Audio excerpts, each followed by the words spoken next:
Good evening all and welcome back to Untold Fears.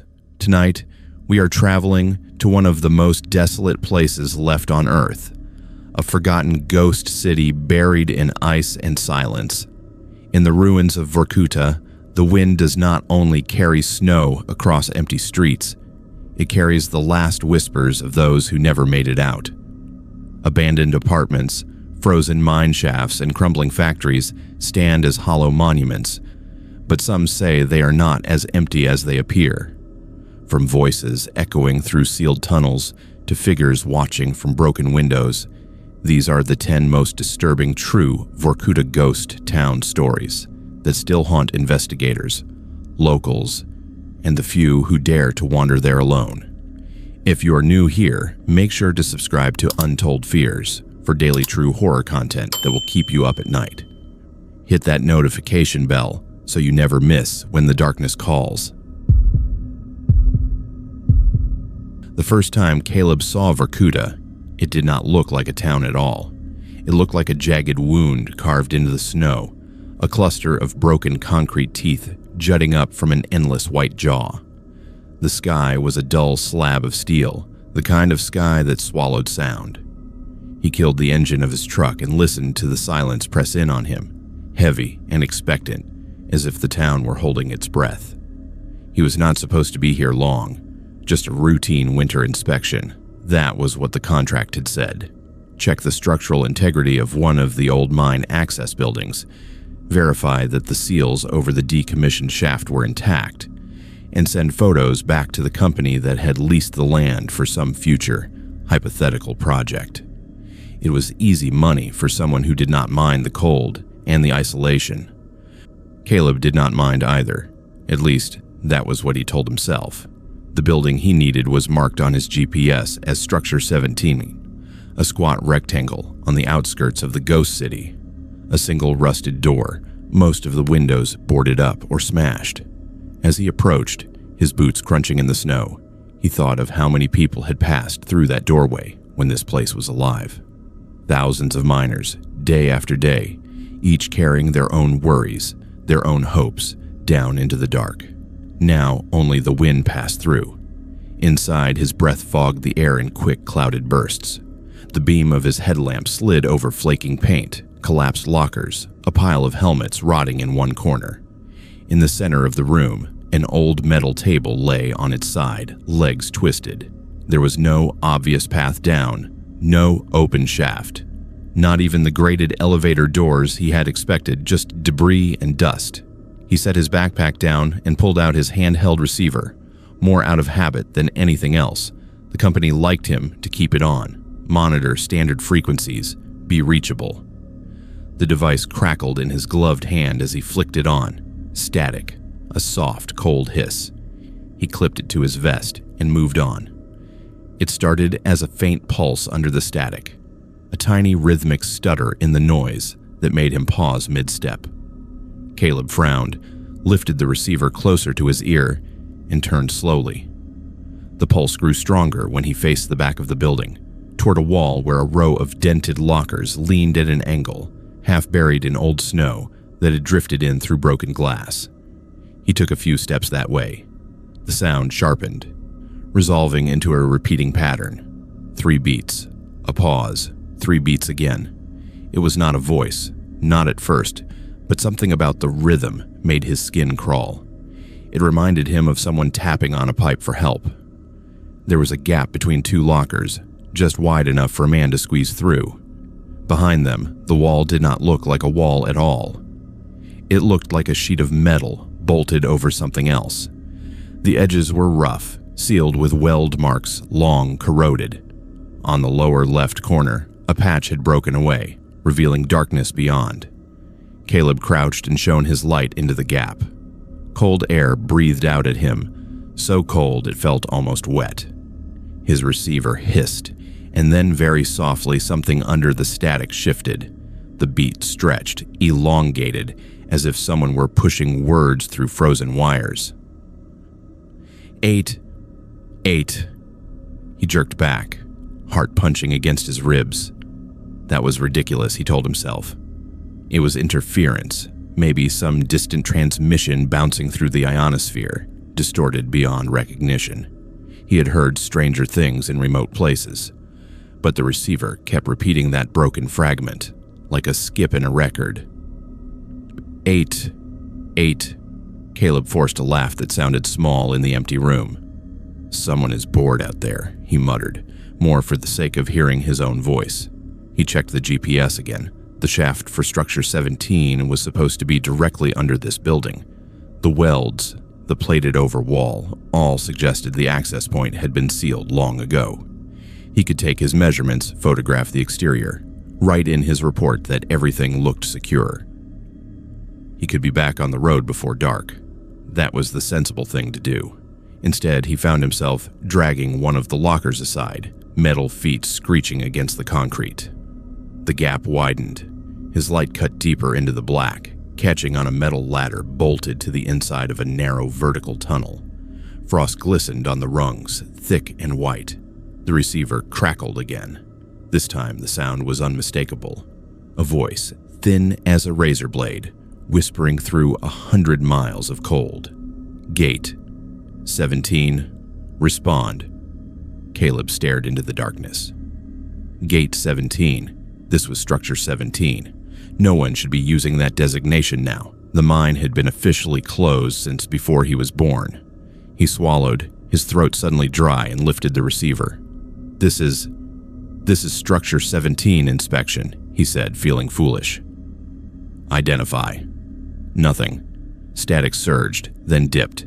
The same voice bled through, fragmented, as if caught in ice. "Crew report.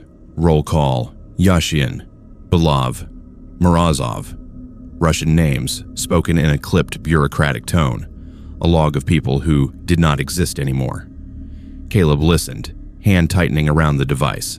The list went on, a litany of ghosts. When it stopped, there was a pause, and then the voice said a final name that turned his stomach to ice. Caleb. His own name, spoken in a dead language of paperwork and duty. The air in the room seemed to thin. He turned in a slow circle, headlamp beam, cutting across empty walls, abandoned gear, nothing living. His breath sounded too loud. "This is interference," he said out loud, as if the town needed convincing. Old recordings. Crosstalk. The rational explanation did not make his hands any steadier. He should have called it in. He should have marked the seal as compromised and left. Instead, driven by something between fear and compulsion, he clipped the receiver back to his vest and stepped through the opening. The tunnel swallowed him in one breath. The only light was the harsh circle from his headlamp, bouncing off metal and frost. The ladder groaned under his weight, each rung biting ice through the soles of his boots. The cold deepened with every meter. It was not the living cold of the wind outside, but a dead old cold that felt like it had never known the sun. The signal grew clearer as he descended, no longer just one voice, but several, overlapping in a chorus of static and words. Reports of gas levels, production quotas, minor injuries logged and forgotten. It sounded like a shift that had never ended, supervisors and workers trapped in an endless loop of procedure. Gate 17, secure, descending to level 3, all present. The names came again, and with them, faint impressions. A man laughing in the dark, the scrape of boots, the clink of tools. Caleb shook his head, trying to dislodge the phantom sounds. He told himself it was his imagination grafting pictures onto noise. The human brain hated gaps. It would rather fill them with lies than admit it did not understand. His boots touched solid ground at last. The tunnel opened into a small chamber, lined with rusted lockers and benches coated in frost. Signs in faded Russian flaked off the walls. Beyond a steel door with a cracked glass window, the shaft proper yawned. A vast cylinder lined with cables and rails disappearing into bottomless black. The door stood slightly open. Caleb's chest tightened. Seals were supposed to be welded shut, not left ajar like someone had just gone for a smoke. He pushed the door with 2 fingers. It swung inward on squealing hinges. The receiver hissed, then cut to a low, steady hum. No voices now, just a tone, deep and constant, like the sound of a heart monitor in some frozen hospital. It vibrated in his bones. He stepped to the edge and shone his light down. The beam died after a few meters, devoured by darkness. Snow crystals drifted lazily in the air, catching the light like falling dust. On the concrete lip, just within his circle of illumination, he saw something that did not belong. Boot prints. Not old ones, not eroded by time. Crisp impressions. Edges sharp. The pattern was modern, not the thick-soled boots of Soviet work gear. They led from the doorway to the edge of the shaft and then stopped, as if someone had stepped into the void. Caleb's stomach lurched. He looked back over his shoulder at the chamber, at the ladder behind him, disappearing upward. The way out looked impossibly far. He knelt by the prints. The cold bit through his pants, numbing his knees. He checked the texture of the snow, the way it caved under pressure. It was fresh, at least as fresh as anything could be down here. A day, perhaps. 2 at most. There had been no other vehicles on the access road when he arrived. No reports of squatters this far out. He was supposed to be alone. The receiver emitted a new sound, a slow, irregular clicking. It took him a second to recognize it as breathing, picked up from somewhere very close to the microphone. Then a whisper, so faint it might have been the wind. Too late. He froze. The sound had not come from the speaker. It had come from the shaft itself. Very carefully, he leaned forward and angled his light down again, squinting. At first, he saw nothing. Then far below, something shifted. A pale shape, more sensed than seen, hugging the wall of the shaft, moving slowly upward, like a bubble of lightless air. He jerked back so fast he nearly slipped. His heart hammered in his ears, drowning out the hum, the static, everything. For a wild moment, he considered climbing back up, reporting a hazard, refusing to come down again. But the pale shape did not continue its ascent. It hung there, far below, like a question. His training came back in thin, cold fragments. If there was someone down there, he had a duty. If there was a methane leak, a structural failure the company needed to know, he was the only one here. His fear did not matter. He forced his breathing to slow. "Hello?" he shouted into the shaft, voice cracking. "This is inspection. Is anyone down there?" The echoes came back warped. Down. There. There.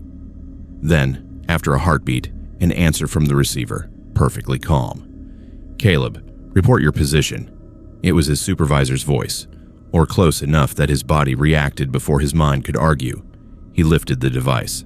"Structure 17, lower level by the main shaft," he said. "I am detecting unauthorized access. Possible trespasser. Possible..." The voice cut him off sharp. "Proceed to level 3. Confirm presence." He frowned. "There is no level 3 on the map," he said. "This shaft is supposed to be sealed." "Proceed to level 3, the voice repeated, each word clipped. "Robotic. Wrong. Roll call incomplete. Proceed." Static swallowed the rest. Caleb stared at the speaker, at the shaft, at the boot prints that ended at the edge. His mind tried to balance the absurdity of taking orders from something that might not exist against the cold logic of protocol. Investigate, confirm, report. That was what he was here for. He stepped back from the edge and followed the boot prints the other way. They looped around the chamber, past a rusted set of lockers. On one of the doors, someone had wiped away the frost to make room for a piece of paper pinned under a nail. The edges were stiff with cold, but the ink had not run. It was a list of names, written in block letters. A roll call of miners assigned to Gate 17 on an unspecified date. Most of the names matched the ones he had heard through the receiver. At the very bottom, in handwriting that did not match the rest, a final name had been added. His. Caleb's mouth went dry. The letters were neat, precise, as if whoever had written them had taken their time. He did not remember pinning this paper here. He did not remember ever being to Vorkuta before today, yet the dates scribbled in the margin, if they were dates, preceded his arrival by weeks. Behind him, from the shaft, came the sound of footsteps on metal, far below, slowly climbing. The receiver began to echo them, each step delayed by a fraction of a second, as if the signal had to fight its way through deep, heavy snow. He could leave now, he thought. Climb the ladder, drag the locker back into place, pretend he had never found the opening. He could write an honest report about corrosion and surface damage and keep the rest to himself. The company would not know what he had heard. The dead did not file complaints. But when he turned toward the ladder, his headlamp flickered. Once, twice, and then went out, plunging him into a darkness so complete he could not see his own hand in front of his face. The hum from the receiver rose, filling his skull. Under it, 100 voices whispered at once, layered and indistinct. Roll call. Roll call. Roll call. The list of names began again, but this time he understood what was happening. With each name, something in the shaft answered. A dull, distant knock, as if they were being counted one by one. When the last of the old names had echoed away, there was a pause. Caleb, the voices said together. Something scraped against the concrete at his feet, like fingers searching for purchase in the dark. He found his own breath among the other sounds, fast and shallow. For the first time since he had stepped into the building, he tried to pray, but the words froze in his throat. The town above might have been on another planet. Here, there was only the shaft, the list, the roll call that would not end until all names were answered. The receiver clicked softly, like a pen marking a checkbox. Present, a voice said, and he realized with a slow, rising horror that it was his own. When Emily first saw the listing, she thought it had to be a joke. One heated unit available in historic Vorkuta district, former worker housing, ideal for documentary projects, reliable power, keys provided at outpost. She sat in the driver's seat of her rented truck, gloved fingers tapping the steering wheel, watching the frozen skyline of the ghost city loom in the distance. Vorkuta had been a myth to her for years, a place she chased through grainy photos and whispered stories on forums dedicated to abandoned places. An entire town left to rot in the Arctic cold, miles of empty apartment blocks and collapsed factories half swallowed by snow. For a travel vlogger obsessed with forgotten corners of the world, it was the ultimate prize. But the mention of a heated unit in a place that was supposed to be dead sounded wrong, like someone claiming there was a single lit window in a cemetery. The outpost sat on the edge of the ghost town, a squat prefabricated box, half buried in a snowdrift. A man in a heavy parka waited outside, face almost entirely hidden behind a fur hood and a scarf. When she stepped out of the truck, the cold stabbed through her layers like needles. "You are Emily?" he asked in accented English. "Yes," she replied, breath pluming in front of her. "For the apartment?" He nodded once, quickly, as if he wanted the conversation over as soon as possible. He handed her a ring with a single brass key, attached to a red plastic tag stamped with a number. "Block 5, entrance C, flat 21, he said. "You stay 2 nights, yes?" "That is what you paid for." 2 nights, she confirmed. "Is anyone else staying in the building?" He shook his head. "Town is empty," he said. "Only power to that line. Do not wander too far. Weather changes fast." He looked over her shoulder at the city and then back at her, something like pity flickering in his eyes. "And if you hear noises, old pipes, old building, do not worry." He said it too quickly. She filed that away.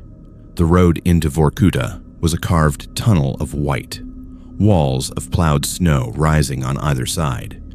As she drove between the rows of gray apartment blocks, the scale of the abandonment hit her.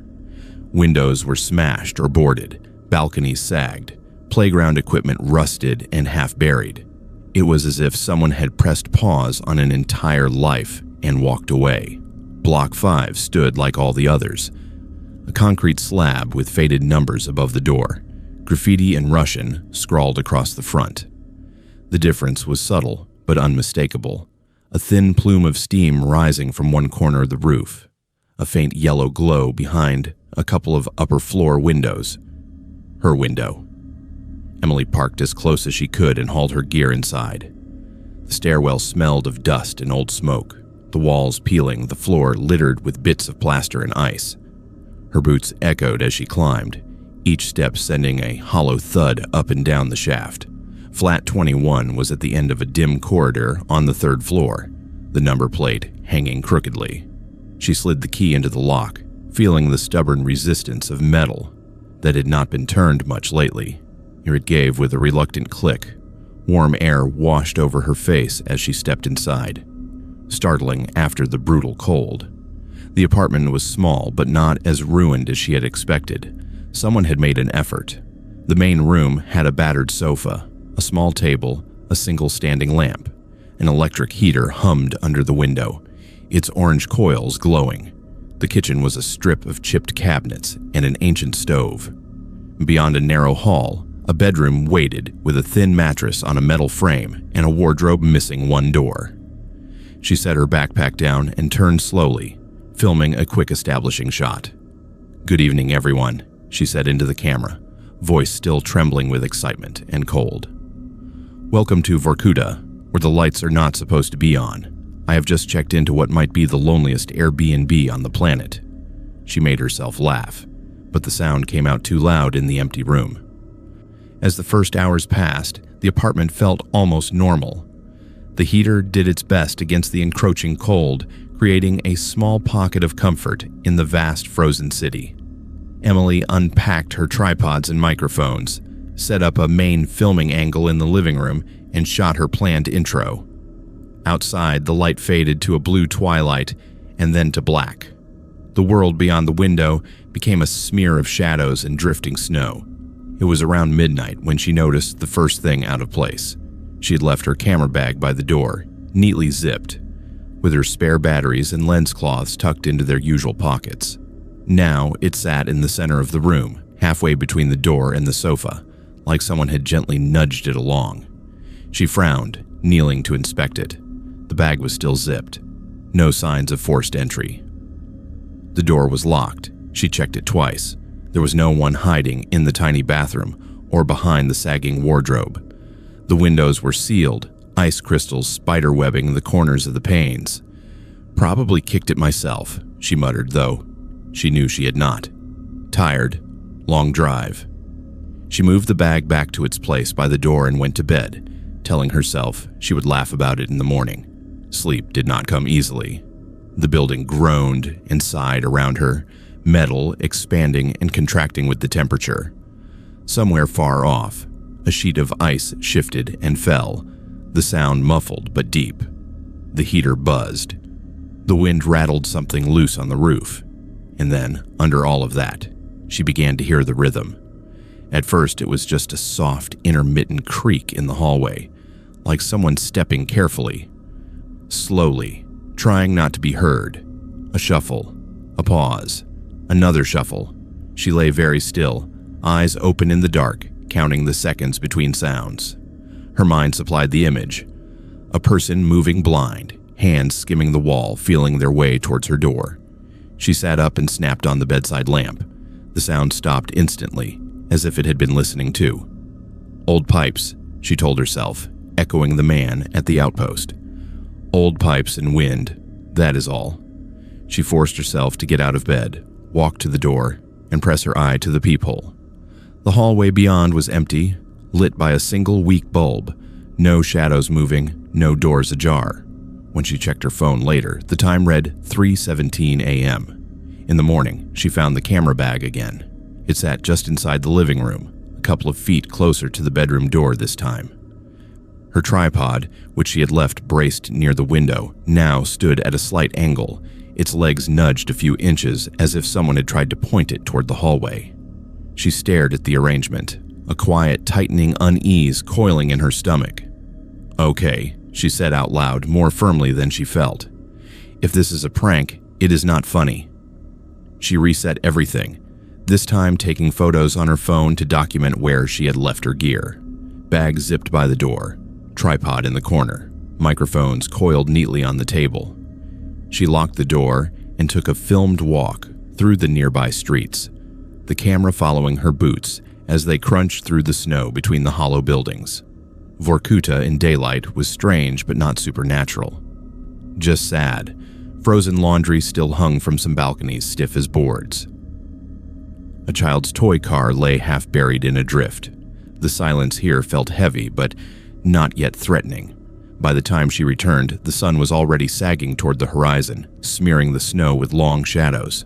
Inside the flat, the heater hummed, the lamp stood where she had left it, and the air smelled faintly of dust and metal. Her bag was in the middle of the room again. This time it was not just its position. The zipper was open by an inch. One of her spare batteries lay on the floor halfway to the bedroom, as if someone had picked it up and then dropped it. On the table, her main camera sat on its tripod, angled at the hallway. Emily did not remember setting it up there. Her throat tightened. She grabbed the camera and checked the last recorded file, thumb hovering over the playback icon. The clip began with static and darkness. Then the lens adjusted, pulling the dim hallway into focus. The frame showed the closed door to the stairwell, the peeled paint, the bulb casting its sickly yellow light. For long minutes, nothing happened. She sped the clip up, watching the timestamp crawl. At 3:12 a.m., the hallway light flickered. For 3 seconds, the bulb went out completely. When it came back on, the door to the stairwell was open a crack. Emily froze the frame, squinting. There was something in the gap, a sliver of black deeper than the shadows. She inched the video forward. The door opened another few inches. No hand, no arm, no visible source of pressure.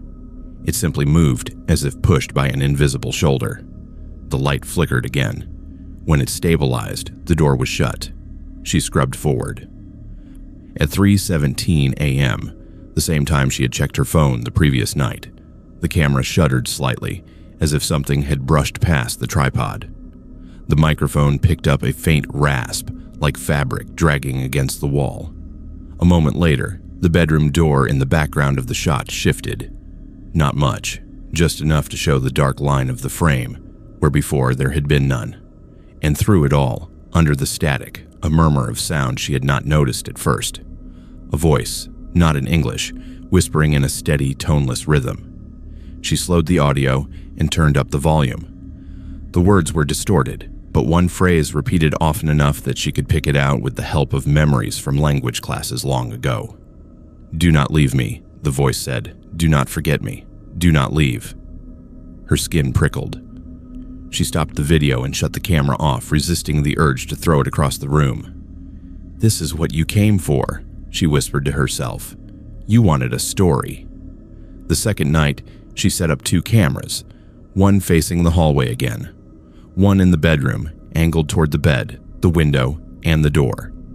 She spoke into both lenses before turning out the light, forcing her voice to sound calm.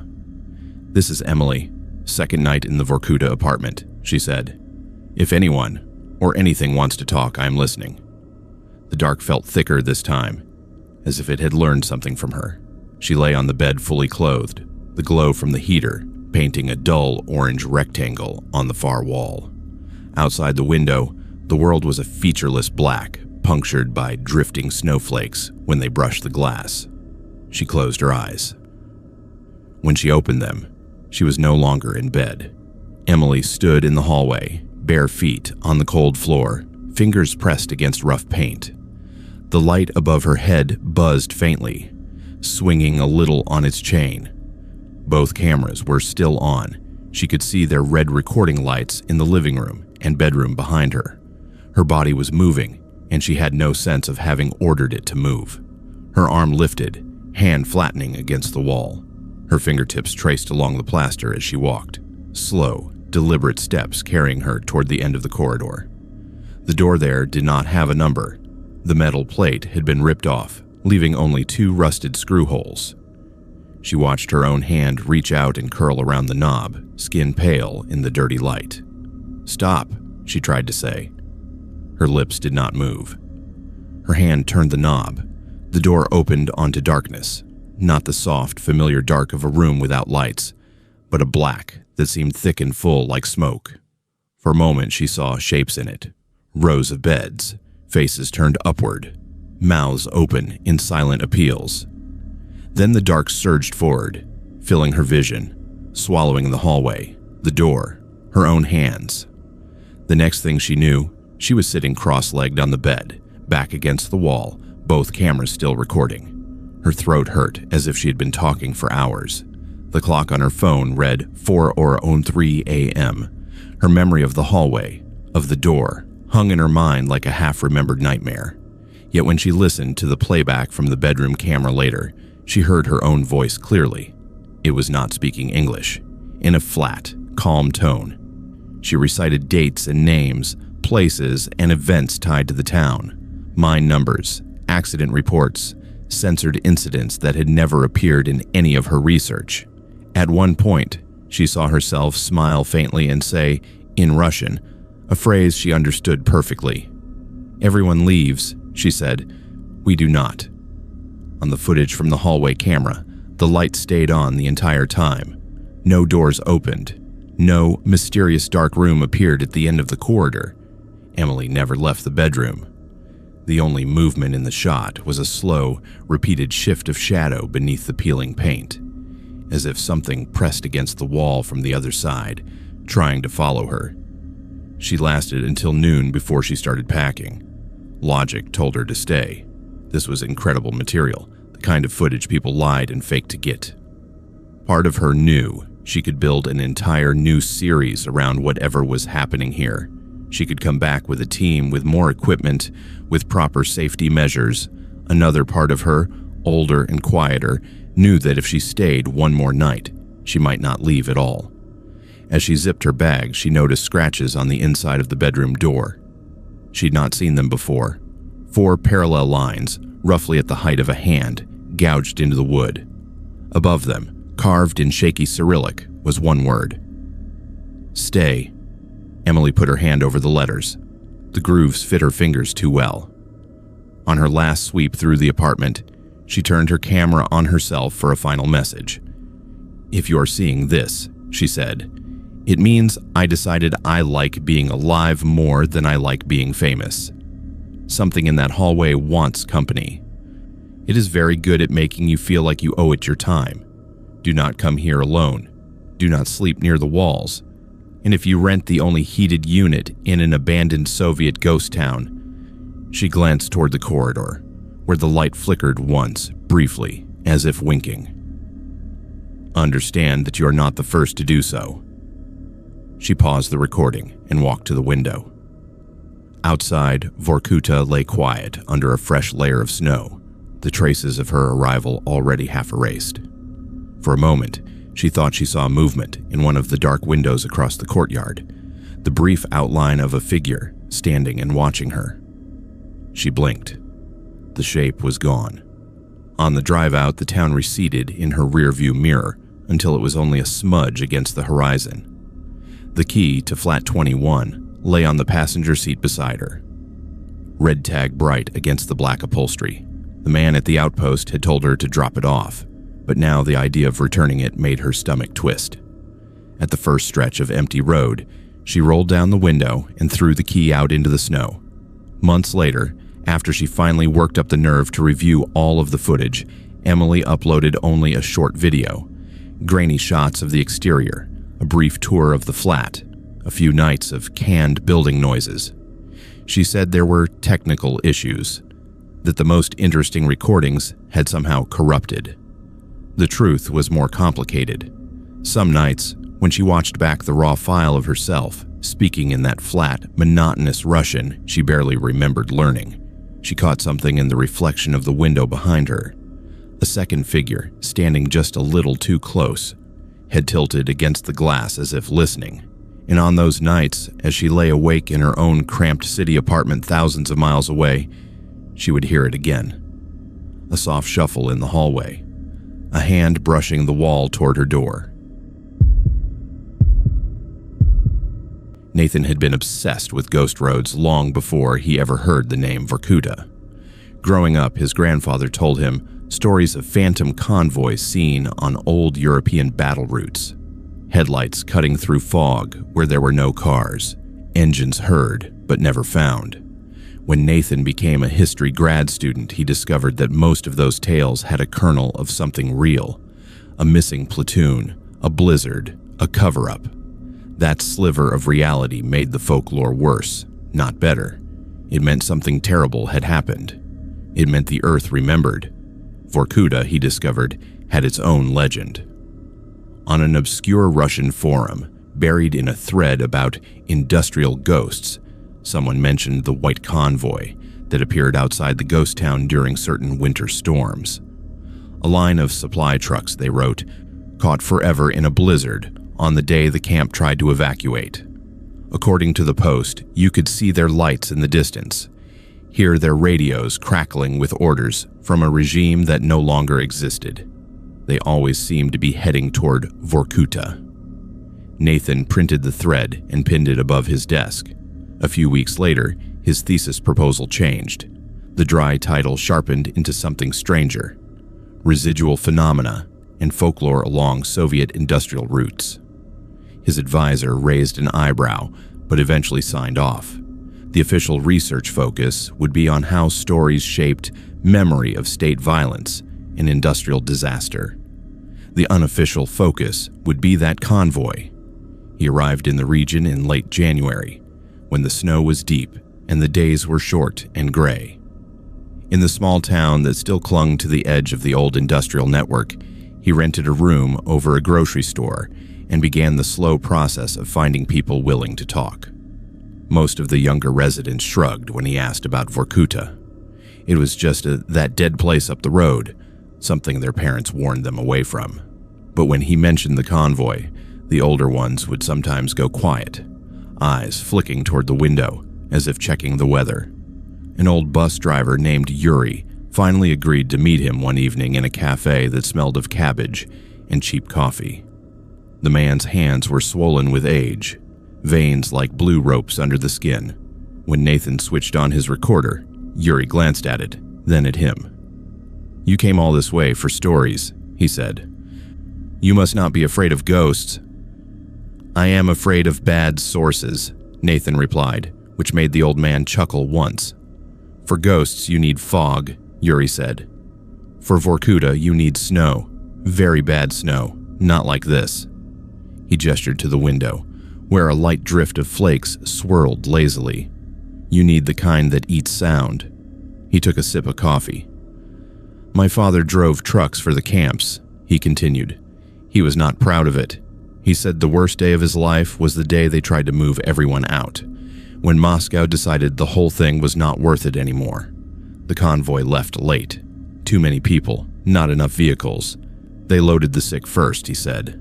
"The ones who were supposed to be salvageable." Yuri's mouth twisted around the word. The weather report was bad. The commander said they could not wait, so they drove. 15 trucks, 2 buses, 1 fuel tanker. They went out on the road toward the river, and then he tapped the table once sharply. White, nothing but white. My father said he could not see the hood of his own truck. He could only follow the red glow of the taillights in front of him. "What happened?" Nathan asked. "The lights went away," Yuri said simply. "His truck made it to the next checkpoint. The others did not. Officially, they broke down and were recovered later. He never believed that. He said sometimes, years after the camps were gone, when the wind was right, he would see lights in the snow where there was no road anymore." He looked at Nathan. "You want to see them," he said, not as a question. Nathan hesitated, then nodded. "I want to document what people report," he said carefully. "I want to understand how these stories begin." "They begin because something is left undone," Yuri said. "You will go out with the rescue volunteers. When there is a storm, they still patrol the old road. Too many idiots get stuck in the snow trying to see the ghost town. If you're lucky, you will see nothing. If you are unlucky," he shrugged, "then you will have your thesis." A week later, the storm came. It rolled in fast from the north, a wall of gray that swallowed the horizon. The temperature dropped sharply, the air taking on that strange, metallic stillness that warns of something worse coming. The local rescue group sent out a call for volunteers, mostly to check a few known trouble spots on the road and make sure no one was dumb enough to be out there. Nathan showed up with his camera, his backpack, and a knot of nerves in his stomach. The team leader, a woman named Irina, with windburned cheeks and eyes like chips of ice, gave him a skeptical once-over but handed him a spare reflective vest. "You stay in the truck," she said. "You film through the window. You do not wander around for better angles, understand?" "I understand," he said. They took 2 vehicles, a sturdy battered rescue truck with a winch and an older SUV. Nathan rode in the front seat of the truck, his camera on his lap, a small dash cam suctioned to the windshield to capture whatever the storm would allow. As they left the town, the snowfall thickened, fat flakes swirling in the headlights. The road narrowed to a tunnel of white with dirty gray walls, plowed banks on either side rising like frozen waves. The world beyond the beams of light might as well not have existed. The radio crackled with updates from the SUV behind them. "Visibility dropping," Irina muttered, leaning forward over the wheel. "We check the turn by the old tower, and we head back." Nathan watched the dashcam's tiny screen, mesmerized by the way the snow seemed to stream straight at them, stars in reverse. After a while, his sense of time blurred, his thoughts slowing to the rhythm of the wipers. That was when he saw the first pair of lights in the distance. "Another car?" he asked, squinting. 2 faint yellow points flickered ahead, low to the ground, swaying slightly as if mounted on an uneven surface. Irina frowned. "There should be no one out here," she said. "Not in this." The lights grew brighter, though not nearly as fast as they should have if they were approaching. It was as if they were suspended at a fixed distance in the storm, weaving in and out of the curtain of snow. The radio crackled. "Truck 1, this is 2, came the voice from the SUV. "We have visual on headlights ahead of you. Do you see them?" "Affirmative," Irina replied. "Stay back.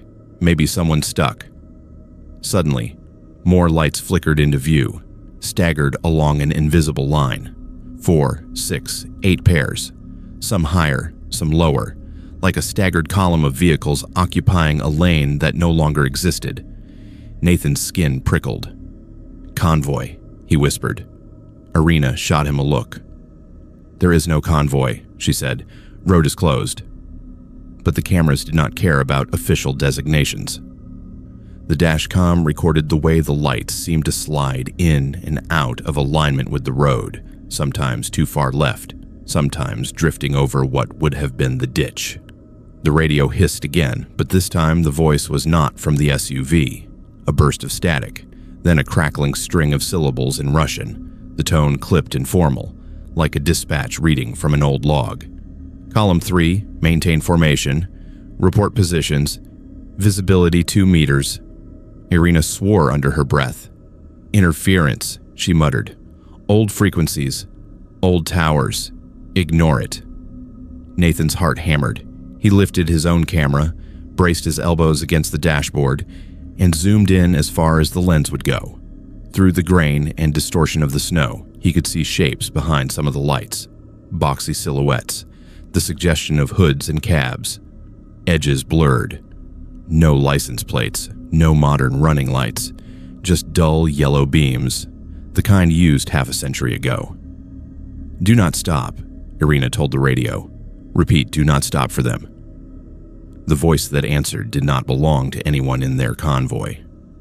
"Truck 8, we have lost sight of Truck 9, the radio crackled. "Repeat, no visual on 9. Whiteout, request instructions." Nathan did not understand all the words, but he understood enough. Lost. Whiteout. Instructions. The language of a disaster unfolding in real time, decades too late. The headlights ahead began to blink out, one by one, as if swallowed by a moving wall. Irina gripped the wheel tighter. "We turn around," she said. "Now." The road was narrow, the banks high.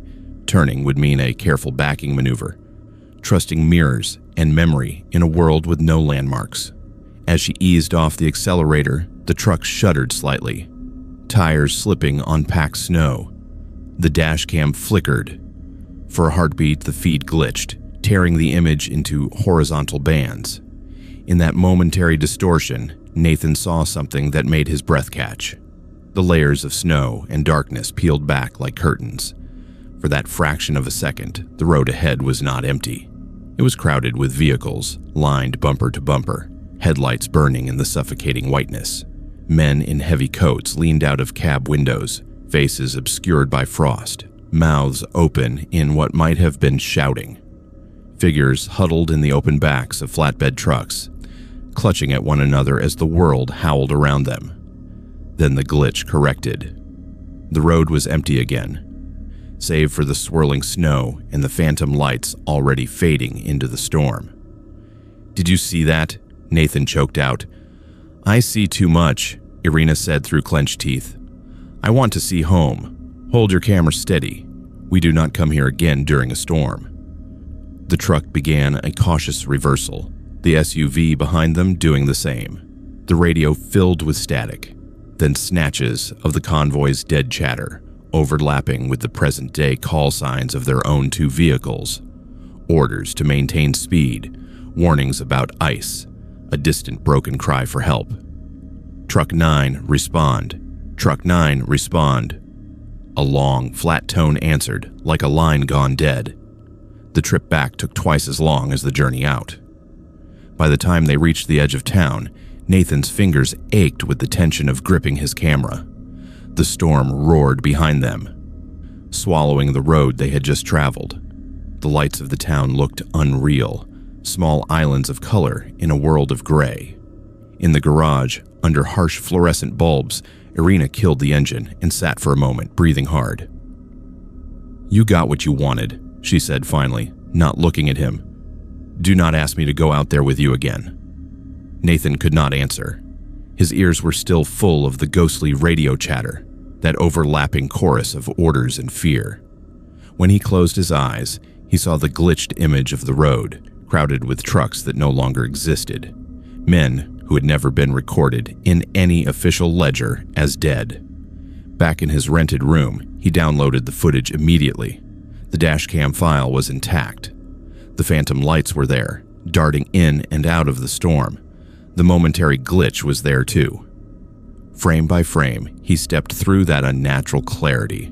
In some frames, the trucks looked almost solid. In others, they were faint, as if seen through heavy glass.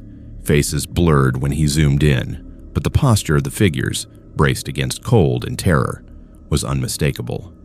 At the far edge of one shot, half obscured by snow, he thought he saw a signpost listing distances to places that no longer appeared on any modern map. The audio, when isolated, was worse.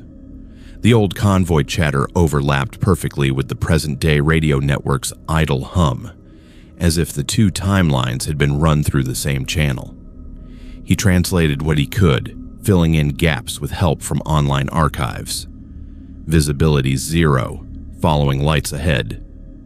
Engine failure. We cannot stop here. Truck 9 has fallen back. No response. Do not leave the column. Do not leave the road. The transmission cut off mid-sentence, swallowed by a rising roar that might have been wind, might have been something else. Nathan added it all to his thesis materials. The sensible part of him wrote about folklore and memory, about how communities turned trauma into stories that could be told and retold until they gained a life of their own. He cited sources, cross-referenced reports, circled dates in declassified documents. The other part of him, the boy who had grown up on tales of ghost roads, did something else. He marked the day of the storm on his calendar and added a note in the margin. Do not drive that way in winter. Months later, back at his university, he presented his findings to a room of students and professors. He showed the legend, the interviews, the historical context. He did not show the dashcam glitch. Some things did not fit neatly into a thesis. After the talk, a colleague caught up with him in the hallway. "That convoy story," the man said. "It is creepy, but you know that is just interference, right? Old radio junk bouncing around. People seeing what they want to see in the snow." Nathan smiled tightly. "Of course," he said. That night, alone in his apartment, he opened the file again. The screen filled with the ghost road, that brief, impossible clarity. His cursor hovered over the delete icon for a long time. He did not press it. Outside his window, the city streets were bare and wet, no snow in sight. But as he listened again to the layered voices crackling over the decades, he found himself glancing at the quiet road below, half expecting to see a line of dim yellow headlights drifting past, searching for a destination that had been erased from the map. Sophie had recorded a lot of strange sounds in her career, but the first time the shaft sang back to her, she almost dropped her headphones. She had come to Vorkuta for work, even though everyone she told assumed it was a dare. Clients kept asking for authentic industrial ambience, for horror games and films, real metal groans, real underground hum, not the polished stock clips that all sounded the same. A frozen Soviet ghost town with dead mines seemed perfect. Rust, wind, silence, nothing more. The intake building they assigned her was half buried in snow, a low concrete block with shattered windows and a door that stuck when she forced it. Inside, the air smelled of old oil and dust. Her breath smoked in front of her face, curling around the beam of her flashlight. Somewhere below, deep ventilation shafts still connected the building to the guts of the earth, sealed off but not completely dead. That was where the sound would live, she told herself, in the hollow places. She set up in what had once been a control room overlooking the main hall. A rusted panel with dead gauges and levers filled one wall. The other held a grimy window that looked down over the yawning mouth of the main shaft, now capped with a welded steel plate. The real prize for her, though, was the ventilation opening in the corner. A circular shaft about a meter across, fitted with a metal grill. Cold air flowed up from it in a steady draft, smelling faintly of stone and something older that she could not name. When she leaned over it, the sound of the wind outside faded, replaced by a low, constant rush, like breath. "Perfect," she murmured, setting a sensitive condenser microphone on a stand and angling it over the grill. She ran the cable back to her recorder, checked levels, and slipped on her headphones. At first, it was exactly what she expected. A soft rumble of moving air, occasional distant creaks as the frozen building shifted. She adjusted gain, listening for details. Somewhere far below, water dripped in a slow, irregular pattern. She smiled. With a little processing, she could turn that into the kind of dread-inducing soundscape clients loved. Then the tone changed.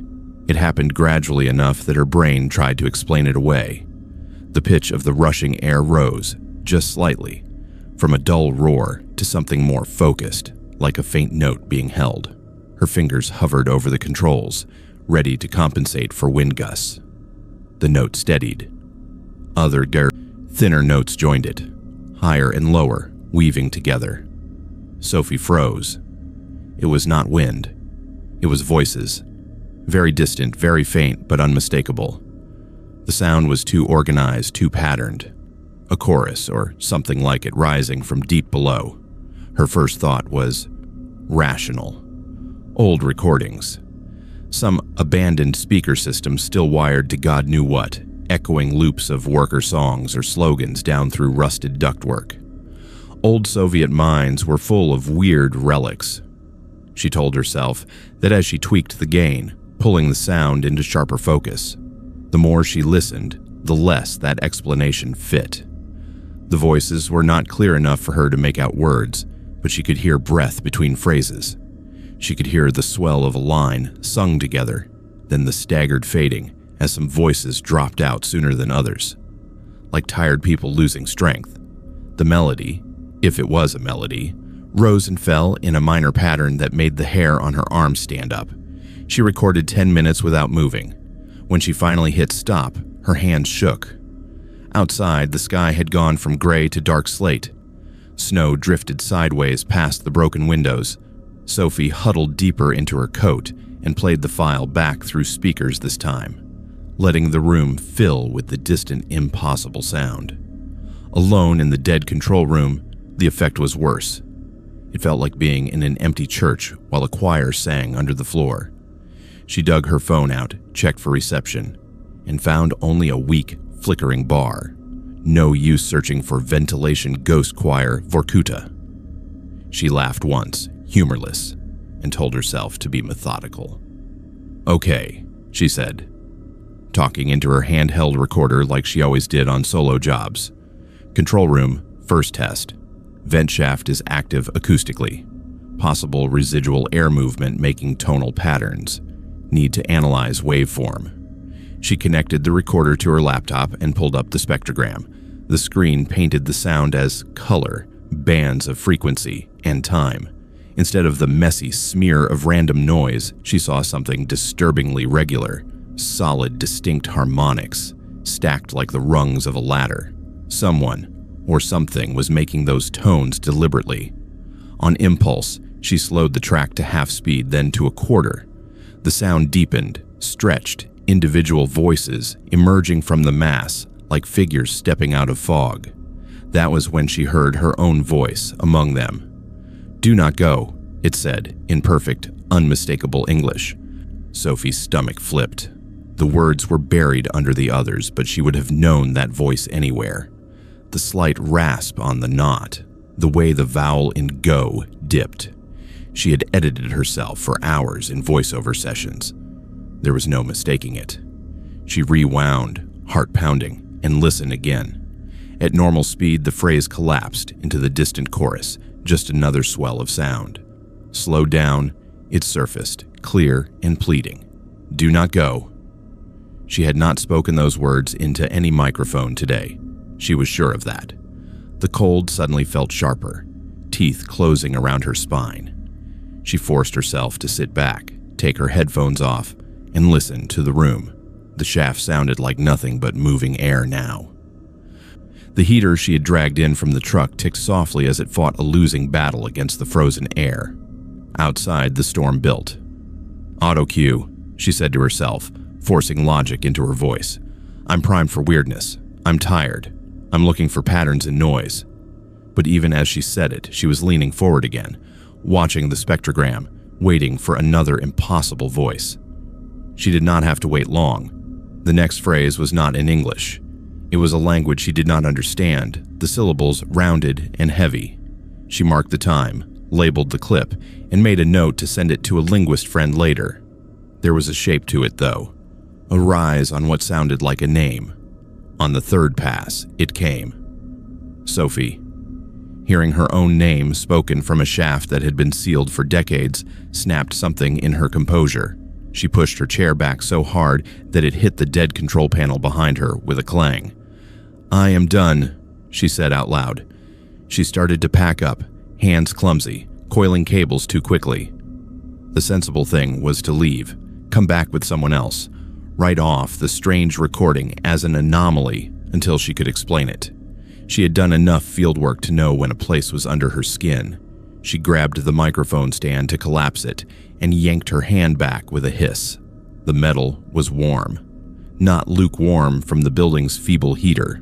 Warm like skin, like someone had been holding it. Her breath fogged in front of her face in quick, panicked bursts. She touched the stand again quickly and felt the residual heat fading, retreating into the cold. From the shaft behind her came a sudden surge of sound, louder than before, as if someone had moved closer to the other end of a long tunnel. The chorus rose in pitch and intensity, no longer distant. The notes shivered her bones. Without the headphones, it was worse. It felt like the sound was in her chest, vibrating inside her ribs. Her vision prickled at the edges. She did what she always did when panic threatened to take over. She hit record. "This is Sophie," she said, into the handheld, voice shaking. "Control room, second hour. The vent sound has intensified. I am experiencing auditory anomalies. possible infrasound causing physical stress response. I am leaving now. At the word leaving, the chorus dipped, as if some of the voices had dropped away.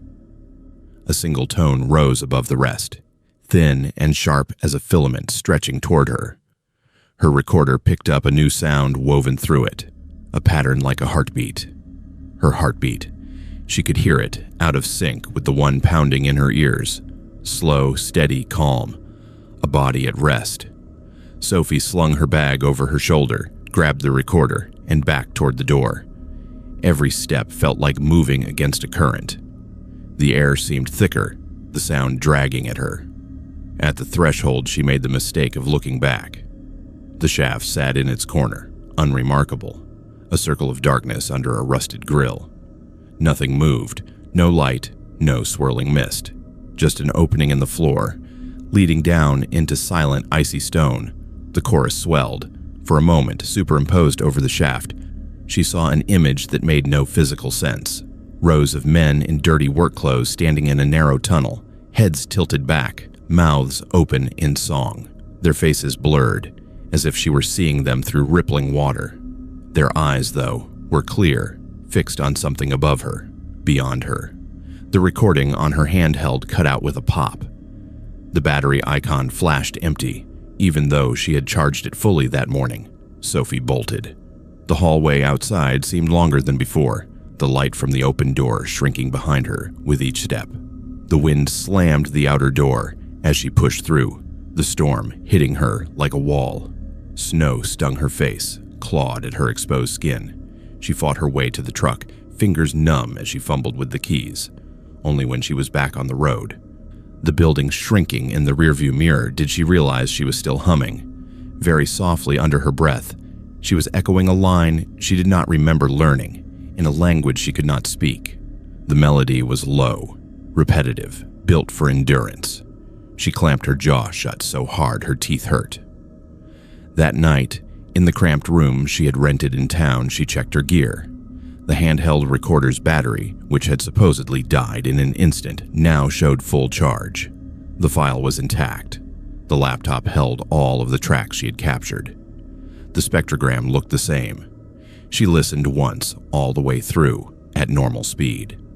The chorus rose and fell, strange and sad and wrong. Her name came only once, buried so deeply that someone else might have missed it entirely.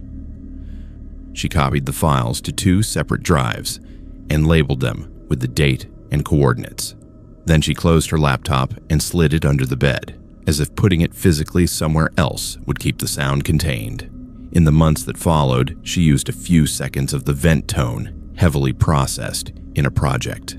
The client called it perfectly haunting. She did not tell them where it had come from. Sometimes, when she was alone in her studio late at night, the speakers would emit a faint hiss even when nothing was playing. If she stood very still and tilted her head, she could almost convince herself it was just the sound of electronics and city hum bleeding together. On bad nights, when she forgot and left a mic armed over a silent channel, she would come back to find a new file on her drive. Minute long clips of low, distant sound. When she looked at the spectrogram, the pattern was always the same. Stacked harmonics, a ladder of tones. She never listened to those at slower speeds. She never went back to Vorkuta. Once, though, when she woke in the dark with the echo of that chorus in her chest, she realized the melody had changed. It was no longer just a call from below. A second line had woven itself through it, matching and answering her own. Aaron had grown up around dogs and snow. By the time he was 12, he could read weather by the taste of the air and tell if a husky was about to bolt just from the twitch of its ears. Guiding tourists through remote winter landscapes felt like a natural extension of childhood, a way to turn instinct into income. When a photography collective asked him to take them out near Vorkuta for aurora shots over a real ghost town, it sounded like just another long, cold night with impatient city people. The plan was simple. They would meet at the edge of the abandoned district before sunset, load gear onto sleds, and travel by snowmobile to a ridge overlooking the broken apartments. From there, they would have a perfect view of the ruined skyline and, if the forecast held, the northern lights. The only thing that bothered him was how quiet the dogs were when he hitched them up behind the cabin that afternoon. 3 seasoned lead dogs stood in their traces, ears flat, eyes following his hands as he checked harnesses. None of them whined. None of them pulled against the line with their usual eager impatience. "Storm?" he asked them softly in Russian, more habit than expectation. One of the leads, a big gray female named Zarya, flicked her gaze toward the tree line, then back to him. The fur along her spine bristled. "Okay," he muttered. "Storm, or something worse." By the time he met the photographers, the sky was a low, heavy lid of cloud, the kind that sometimes broke just enough at midnight to reveal green fire. There were 4 of them, all layered in expensive thermal gear, their cameras and lenses dwarfed by padded cases. They spoke quickly among themselves in English, excitement high and nerves higher. "You have taken people out here before, right?" one of them asked as he strapped their bags onto the sled. "Many times," Aaron said. It was true enough. He did not add that he usually turned groups away when the dogs acted like this. They set off in a line, 2 snowmobiles with the sled in tow, the dogs running ahead. The engine's roar filled the empty white world. Vorkuta appeared gradually, shapes emerging from the snow like the bones of a drowned city. Gray blocks, the occasional rusted crane, a half-collapsed smokestack leaning against the sky. The ridge he had chosen sat just beyond the last row of buildings, a low rise where the wind had scoured the snow down to a hard, flat crust. He killed the engine and motioned for the others to do the same. Silence fell, thick and sudden. The only sound was the dogs breathing, white plumes in the cold air. "Here," he said, "best view. If lights come, they will be above that." He pointed toward the north, where the clouds looked thinner. The photographers scattered, chattering, unstrapping tripods and assembling long lenses with the reverence of people handling weapons. Aaron walked a short distance away, scanning the horizon more by habit than need. The town lay dark behind them, no lights in any windows, no plumes of smoke. The only sign of recent activity was their own track cutting across the empty expanse. Zarya whined once, low in her throat. When he turned, he saw all 3 lead dogs standing rigid, bodies angled toward the far edge of the ridge. Beyond the faint ring of their lantern light, something moved against the snow. At first, he thought it was just another drift, a darker line where the wind had carved a new shape. Then it shifted, flowing along the edge of their camp, like a shadow detached from anything that could cast it. "Wolf?" one of the photographers called, hearing Aaron's sharp intake of breath. "Maybe," Aaron said, though every instinct rejected the word. Wolves did not move like that. They did not glide. He walked closer to the edge, snow crunching under his boots. The thing paced just beyond the boundary of light, a long, pale shape on 4 legs. No, not pale, colorless. In the reflection from the lanterns, it was not white like snow or gray like fur.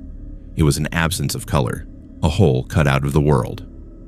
"It is a dog," another photographer said, zooming in, his breath fogging the viewfinder. "A big one, maybe a stray husky." Aaron squinted, eyes watering in the cold. At this distance, he should have been able to see details: fur, eye shine, the way the breath left its mouth. Instead, he saw only an outline and the way it moved.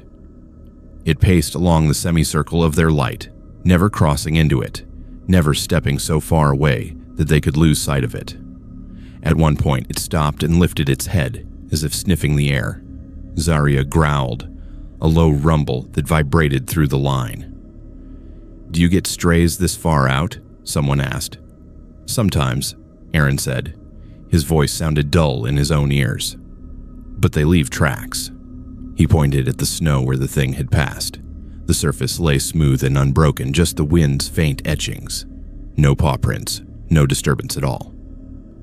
That shut them up. For a few minutes, all anyone did was watch.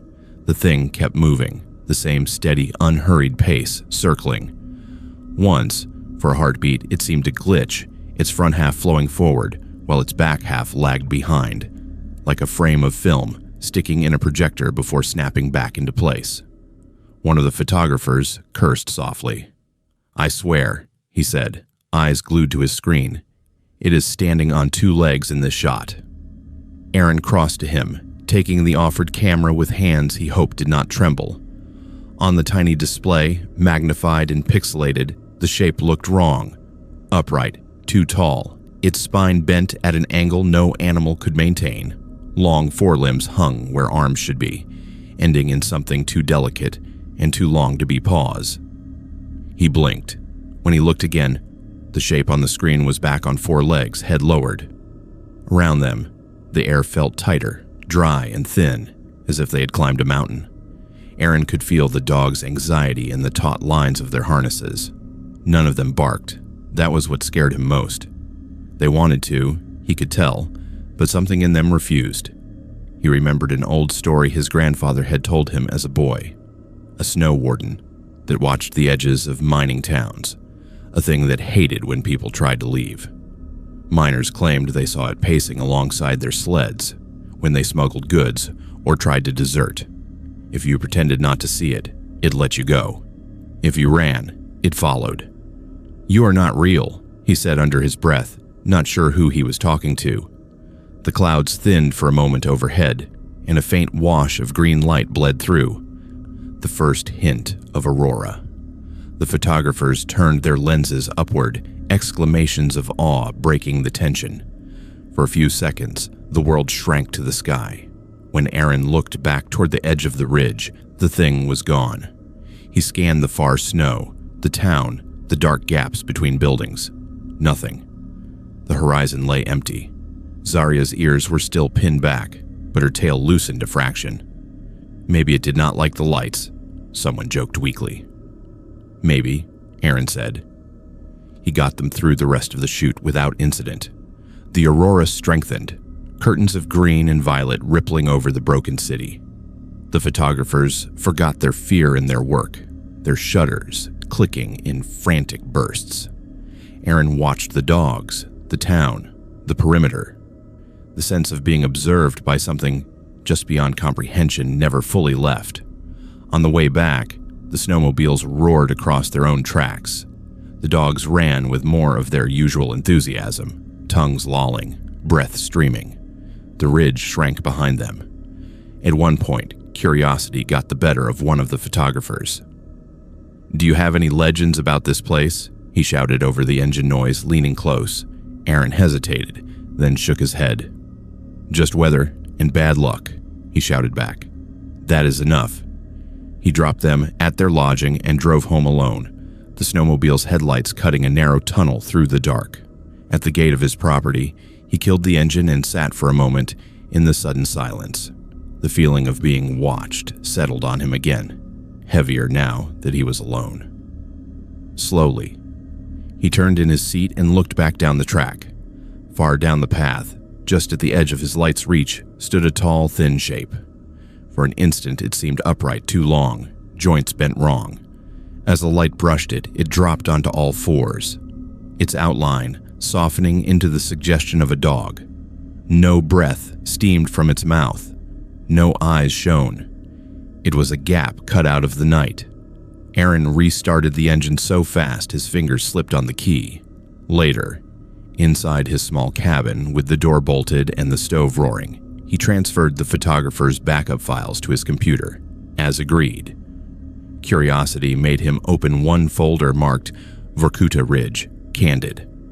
There, interspersed with aurora shots and group photos, were a series of images that froze his blood. In the first, the ridge lay empty. In the second, the pale outline of the dog shape stood at the perimeter of their camp, half blurred. In the third and fourth, it was closer, not by much, just a meter or two, but always at the very edge of the frame, as if respecting an invisible circle. He flipped through them. In each subsequent image, it was closer, always just beyond the main focus, always at the limit of light. In the final shot, taken as he turned his head toward the sky, The thing stood directly behind him, so close that if it had been solid, he should have felt its breath on his neck. He stared at the screen until his vision blurred. Out of habit, he checked the thermal overlay on one of the shots. One of the photographers had brought an infrared camera for fun. The humans glowed in shades of orange and yellow against the blue cold of the snow. The dogs were bright, living heat. Where the pale shape stood, there was nothing. A perfect void, colder than the frozen landscape around it. He closed the laptop with a snap. From outside came a brief, sharp sound, a soft huff, like something exhaling against the window glass. Zarya lifted her head from the hearthrug, ears pricked, eyes fixed on the door. She did not growl this time. She only watched, as if waiting for something to move on. After a long moment, the pressure in the room eased. The air warmed a degree. Zarya laid her head back down. Aaron never took clients that close to Vorkuta again. When people asked why, he would talk about thin ice, unpredictable weather, and the dangers of remote terrain. He never mentioned the pale shape that left no tracks. He did not tell them about the old stories of snow wardens, or how, on some nights when he stood in his yard and looked toward the ghost town, he saw what looked like a huge white dog pacing the distant ridge, tracing the line where the human world ended. Watching. Lucy always said she preferred dead places to crowded ones. Abandoned malls, shuttered hospitals, drained swimming pools covered in graffiti. Those were her playgrounds. Her channel thrived on the mix of quiet tension and dark curiosity that came with stepping into somewhere everyone else had decided to forget. Vorkuta, with its empty high-rises and wind-carved streets, felt like a career milestone. She did not come here for ghosts. She came for echoes. The apartment block they chose that morning was like every other on the street. A gray, hollowed-out slab with stairwells that smelled of dust and old smoke. Doors hanging off hinges, wallpaper peeling in long, curled strips. Her friend Maxime, who lived 2 towns over and acted as fixer and interpreter, walked ahead with a flashlight. No police. No guards, he said over his shoulder. Just junkies sometimes, and scrappers. We shout. They leave. Lucy liked his confidence. She had done enough urban exploring to know that living people were always more dangerous than dead ones. They moved from floor to floor, filming empty rooms. A child's shoe here. A rusted bed frame there. She narrated softly into the camera, her breath fogging the lens in the cold. Whole families used to live in these units, she said. Now there's only wind and broken glass. You can still see the wallpaper where someone tried to make it feel like home. By the time they reached the basement, her toes were numb, despite 2 pairs of socks. The concrete steps were slick with ice, the air sharper, tinged with a metallic scent that her brain filed under pipes and old boilers. Maxime's light swept across rows of storage cages, most of them torn open, their contents looted long ago. At the far end of the corridor, a heavy door stood out of place. It was newer than everything around it. Thick steel with 3 fresh padlocks, chains looped haphazardly through drilled holes. Lucy stopped filming and lowered the camera. "That is not from the Soviet era," she said. "Who locks a door in a dead building?" Maxime frowned. "Maybe someone's storing copper," he said, but his voice lacked conviction. He walked up to the door and ran his fingers over one of the locks. The metal was clean, only a dusting of frost on the surface. "New," he muttered. "Very new." Lucy's adrenaline spiked. Every instinct said this was the story. Secret rooms in a ghost town, hidden recent activity. Her audience would eat it up. "Can you get it open?" she asked. He shot her a look. "This could be someone's stash," he said. "Could be criminals. Could be nothing." "Then we look, we film, we leave," she said. "We do not take anything. We do not touch anything we do not have to. But we should at least know why someone went to the trouble of locking one door in a place where everything else is broken." His jaw worked. Then he sighed, dug in his backpack, and pulled out a small bolt cutter. 5 minutes, he said. If it feels bad, we go." The padlocks gave way more easily than either of them liked. The chains slithered to the floor with a heavy clank. Lucy felt suddenly exposed, as if the sound had rung through the entire building. She lifted her camera again and started recording. "This door is not part of the original design," she whispered. "The locks are fresh. Someone did not want anyone going in here." Maxim pushed. The door swung inward on grudging hinges, exhaling a breath of air so cold and stale that it burned her lungs. The room beyond was small and low, carved out of the bowels of the building. Bare concrete walls, no window. A single bare bulb fixture overhead without a bulb. The only light came from their flashlights, slicing the dark into harsh cones. At first, Lucy thought the room was empty. Then her eyes adjusted, and the details arranged themselves into something worse. In the center stood a single metal chair, bolted to the floor. Its paint was scratched and flaking, the seat scuffed. 4 heavy straps hung from its arms and legs, the ends worn and frayed where they had been buckled and unbuckled many times. The concrete around the chair was stained darker in irregular patches. Against one wall, a cheap folding table held a mess of objects. Empty water bottles, duct tape, zip ties, dozens of them, some still looped, others cut and curled like pale plastic worms. A pair of heavy work gloves, a disposable scalpel wrapper, empty. Lucy's stomach lurched, and for a moment she thought she might actually be sick. Her camera stayed steady in her hands. Years of practice kept the frame locked. "Max," she said quietly, "this is not a stash room." He did not answer. His flashlight beam had frozen on the far wall, where a collage of photographs spread in a haphazard grid. They were all printed on cheap glossy paper, some pinned up neatly, others taped over each other as if added in a hurry. Lucy stepped closer, the crunch of something under her boots making her wince. The photos were of people, young men and women mostly, standing in front of ruins or posing on snowy streets. Some were clearly taken from social media, low resolution and overexposed. Others were candid, shot from a distance, tourists walking through Vorkuta's empty streets, cameras in hand, faces turned away. In several of the newer images, Lucy recognized her own kind of people, urban explorers and content creators. One woman posed on a decaying balcony with her arms spread. A man did a mock salute in front of a rusted factory gate. In one, a girl with a bright blue beanie laughed at something off camera, her breath fogging in the air. Pinned in the center of the wall, singled out with a red pushpin, was a photograph of Lucy herself. It was from earlier that day. She stood in the lobby of the building they had first entered, camera raised, face turned up toward a broken chandelier. The angle was from behind, slightly above, as if whoever took it had been on the stairs. Her own breath stuttered. "Maxim," she whispered, "how long do you think this has been here?" He tore his eyes away from the wall and looked toward the door, the corridor beyond. "We have to go," he said. "Now." "Wait," she said. "We need evidence.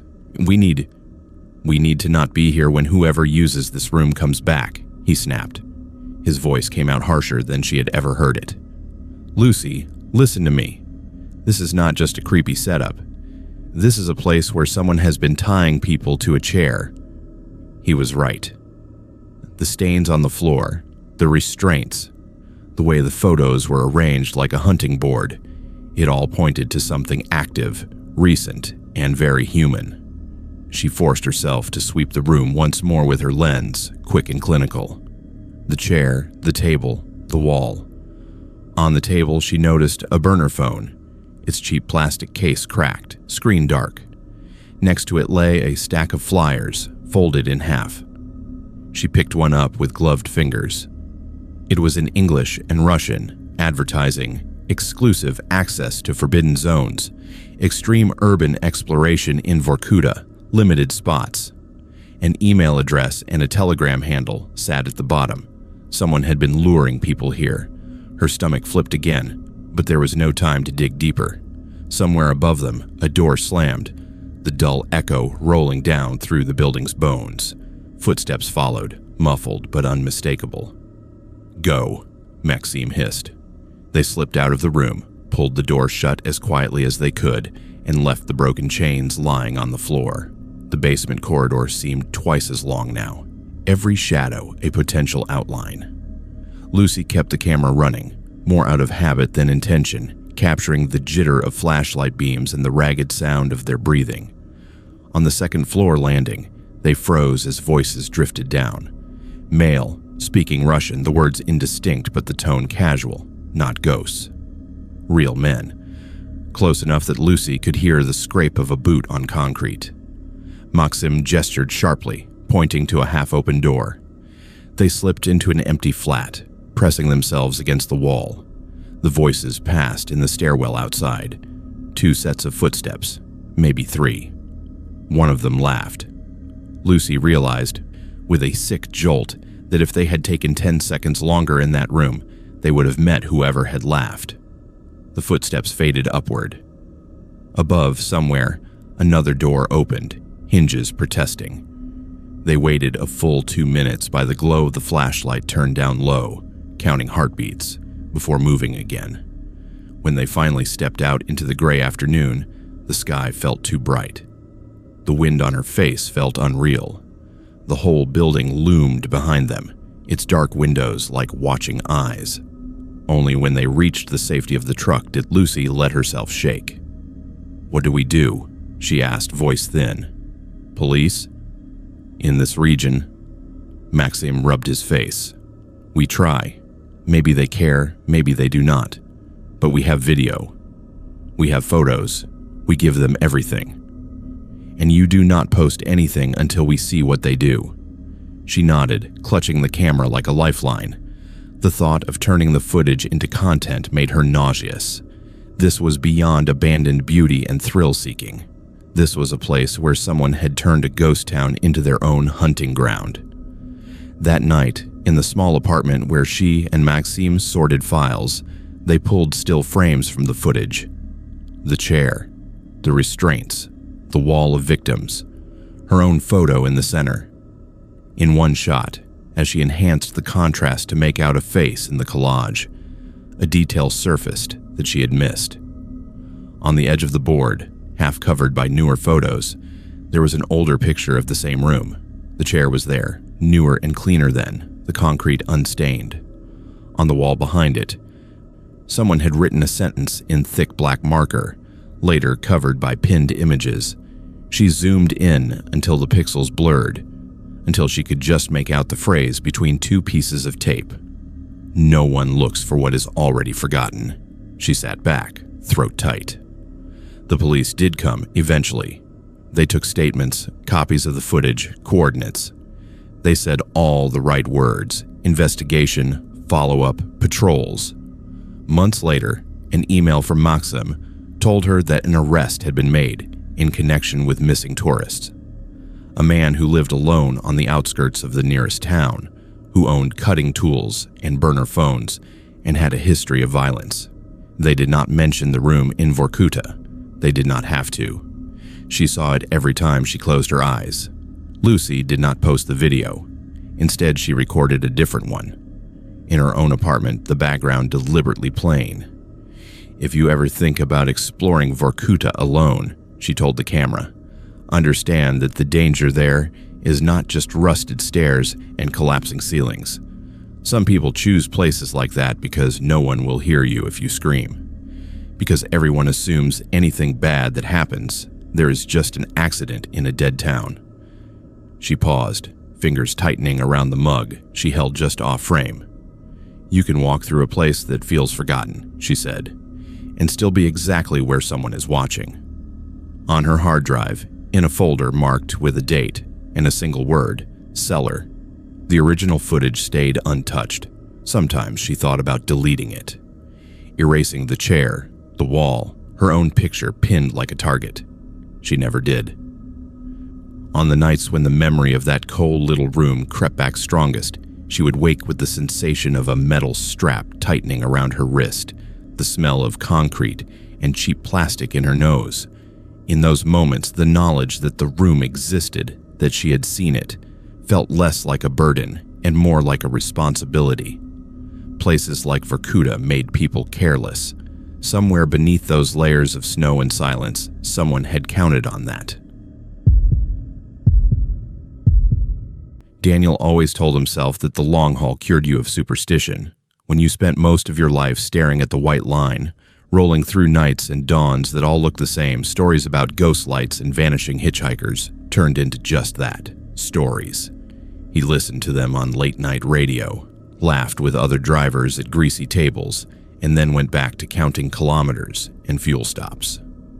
The route that brushed past Vorkuta was different. It was not an official corridor, just a favor. A friend of a friend had supplies that needed dropping at a maintenance station near the old coal network.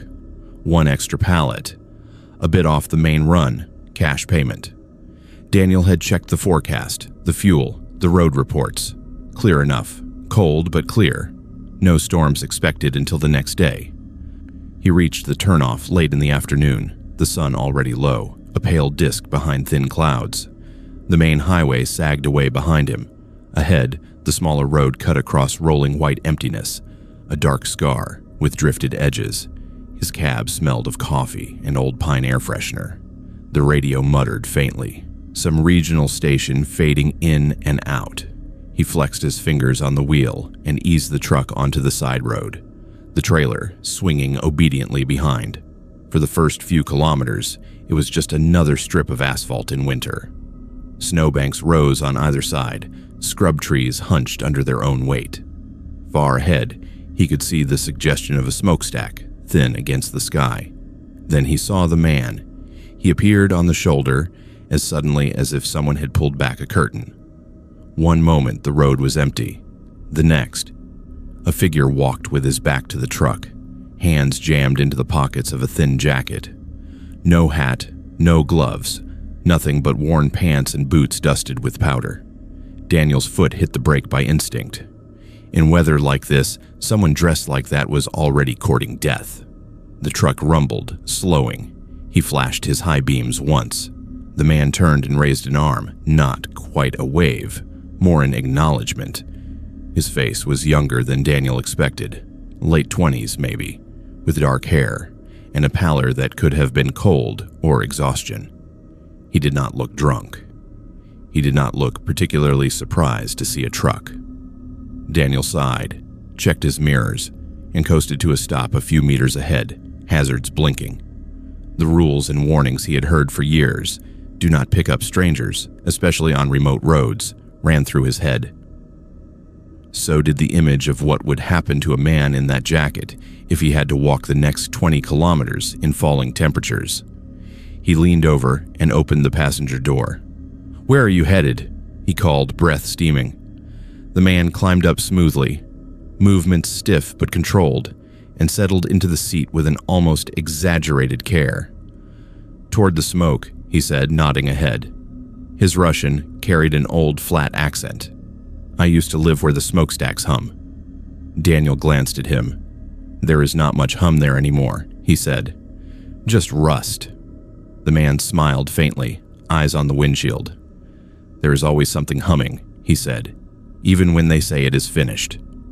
Close up, he looked even too lightly dressed for the cab's thin warmth. No bag, no backpack. His hands were bare and chapped, but he did not rub them together or blow on them. He just folded them loosely in his lap. "You from the village?" Daniel asked, easing the truck back into motion. "Or from the town?" The man's gaze tracked the line of the road. "From there," he said, nodding toward the distant structures. "Before they started closing the shafts, before they told everyone to leave." His voice had that quality many drivers had heard before in old-timers, half bitterness, half dull nostalgia. It made Daniel relax a little. He had hauled enough loads through dying industrial areas to recognize the pattern. "What are you doing out here now?" he asked. "Visiting old ghosts." The man's smile did not reach his eyes. "People disappear," he said. "The roads stay. Someone has to see who still uses them." Daniel snorted. "Not many," he said. I'm only out here because I owe someone a favor. Delivery at a maintenance station, then back to the real world." At that, the man turned his head, studying him with an intensity that made the back of Daniel's neck prickle. "You're not staying," he said. It was not a question.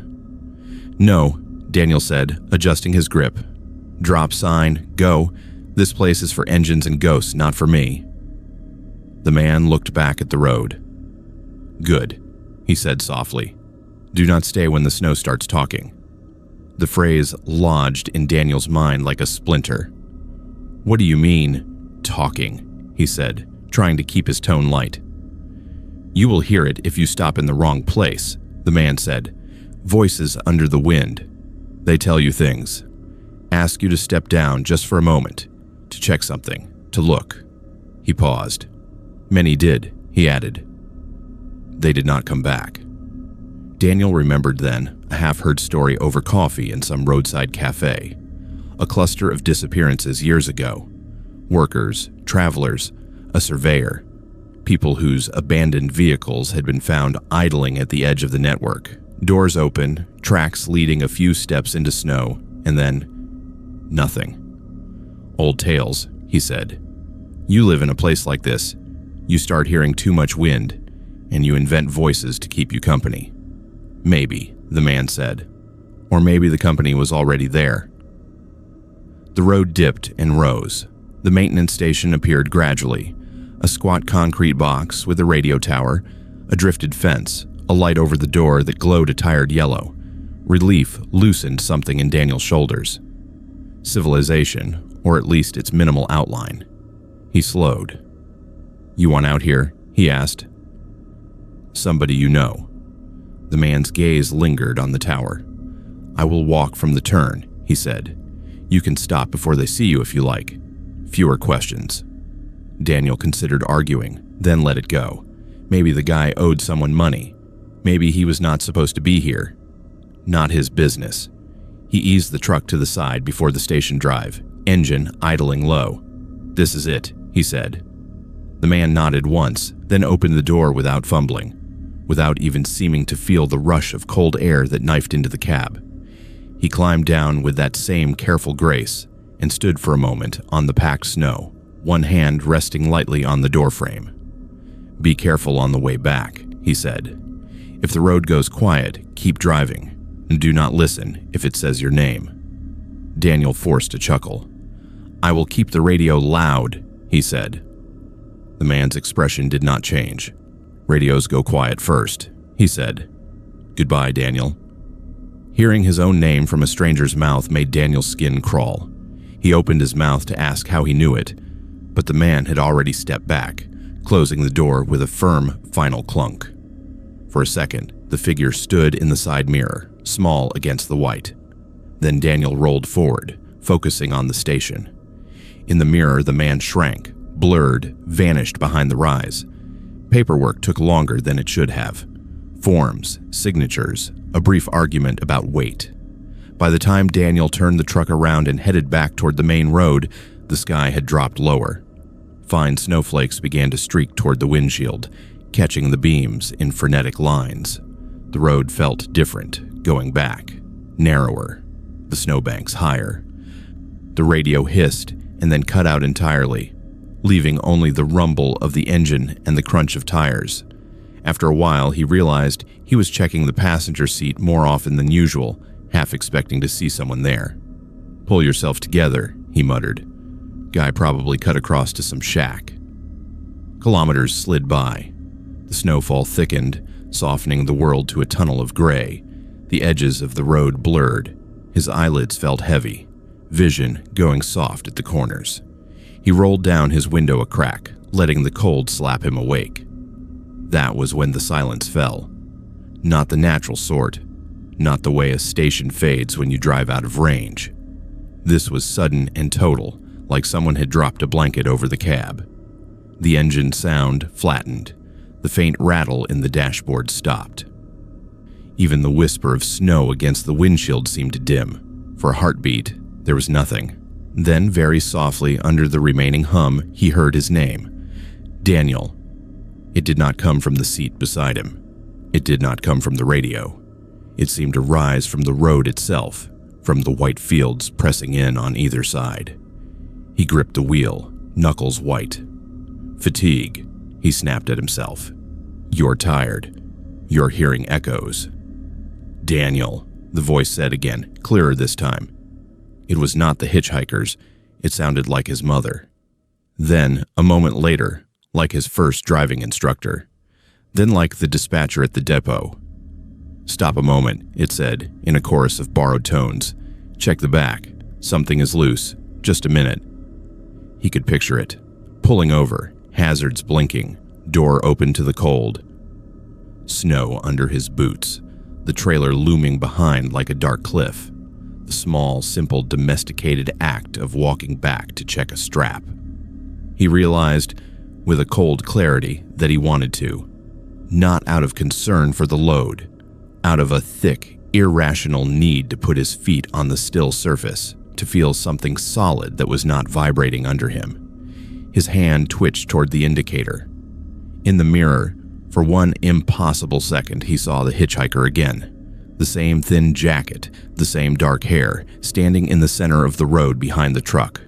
Only this time, the snow around the man came up past his knees. It lay smooth and untouched. No footprints reached him from any direction. The man lifted his hand, palm facing Daniel, a gesture that was both warning and command. Do not. Daniel jerked his gaze back to the road, bit the inside of his cheek until he tasted metal, and pressed his foot harder on the accelerator. I am not stopping, he said aloud, voice low and steady. Not for a voice, not for anything. For a few seconds more, the chorus wheedled. It shifted tactics, dredging up other voices he had not thought about in years. A girl he had loved at 17, a mechanic who had once kept him from sliding off a mountain road. Each one said the same simple things. Pull over, just look, you will feel better.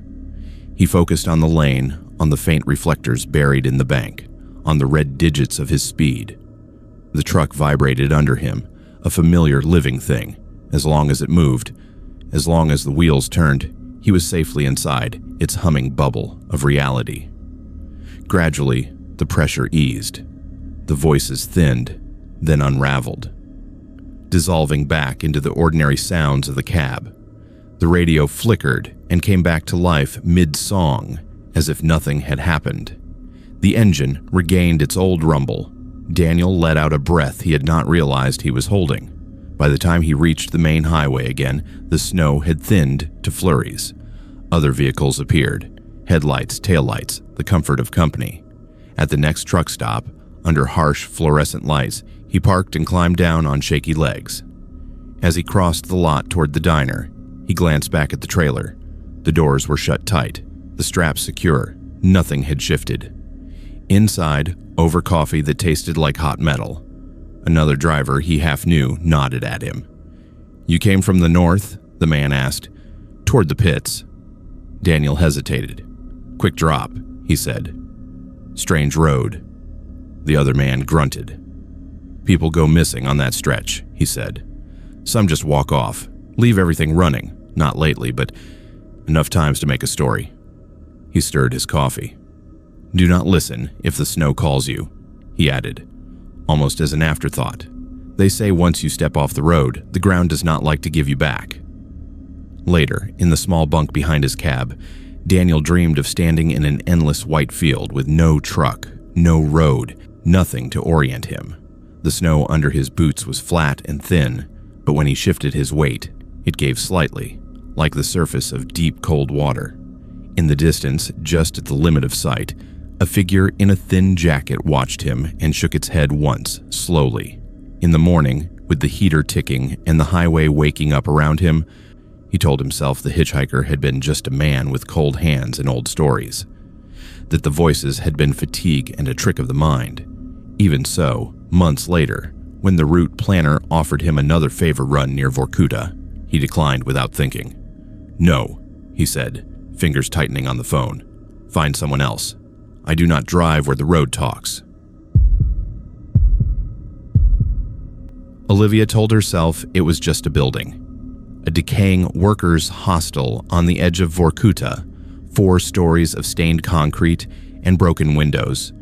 No different from the 100 other structures collapsing quietly into the snow. She reminded herself of that as she dragged her suitcase through the drifting powder and followed the caretaker up the cracked steps. "You will be on the 2nd floor," he said, keys jangling in his hand. "Room 205, hot plate, working radiator. Do not worry, the roof here is still good." His breath fogged in the cold hallway. The lights buzzed, weak bulbs in metal cages. Doors along the corridor stood half open, revealing glimpses of bare mattresses, peeling paint, furniture left mid-departure. As they passed the stairwell, he slowed. "Only one thing," he added. "Do not use room 307. 3rd floor, end of the hall." Olivia frowned. "Why?" she asked. "Structural issue." He shrugged, not meeting her eyes. "Paperwork," he said. "Old problem with records. It is empty, locked. Just leave it." The explanation was so vague, it might as well have been a dare. She bit back more questions. She was here to observe, not antagonize the only person keeping her room above freezing. She had come to Vorkuta as a psychiatrist with a research grant, tasked with documenting the mental health of the last people still living in the shadow of the dead mines. Isolation, generational trauma, the effects of watching your town die slowly. Those were things she understood. The hostel, offered as temporary accommodation while she interviewed residents, was supposed to be just a base. Her room 205 was small but functional. A narrow bed, a desk under a window that looked out over a courtyard filled with snow, a radiator clicking steadily. She unpacked her notebooks and recorder, lined up her pens, and told herself the tightness between her shoulder blades was just travel fatigue. The first 2 days went to work. She met with an elderly former engineer who spoke bitterly about cities born to die. A woman who had lost 2 brothers to mine accidents and 1 to vodka. A man who refused to move away because someone has to remember where the buildings used to be. Their stories threaded a common theme: abandonment, both by the state and by time. Late on the 2nd night, unable to sleep, Olivia found herself wandering the hostel's hallway in thick socks, notebook in hand. She told herself she was stretching her legs, getting a feel for the building.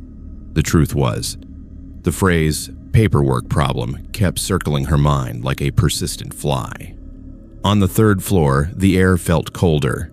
Her breath smoked in front of her face, even though the radiators here rattled and hissed. The doors bore faded numbers: 301, 303, 305. At the very end of the corridor, its plate slightly askew, hung 307. The door itself looked no different from the others. The handle was old brass, the lock below it scratched and dull. A strip of yellowed tape, once probably a "Do Not Enter" sign, clung in tatters to the frame. She told herself she would just walk past. Halfway down the hall, she realized she had stopped moving. Something about the door drew the eye. Not in a dramatic way, but in a slow gravitational pull. The hairs on her arms rose.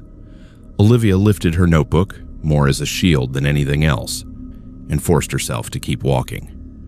As she passed 307, a faint vibration tickled her fingertips, so subtle she might have imagined it, like sound traveling through the plaster. Back in her own room, she made a note almost without thinking. Patience. Persistent dreams about long hallways and locked doors. Ask if any reference to specific numbers. The first time it came up was with a middle-aged man named Alexei. He had worked maintenance in the hostel when it was full of miners and shift workers. "Do you have trouble sleeping?" she asked, recorder on the table between them. He laughed dryly. "Is there anyone here who does not?" he said. "Too much memory in the walls. Too much noise." "What kind of noise?" she prompted.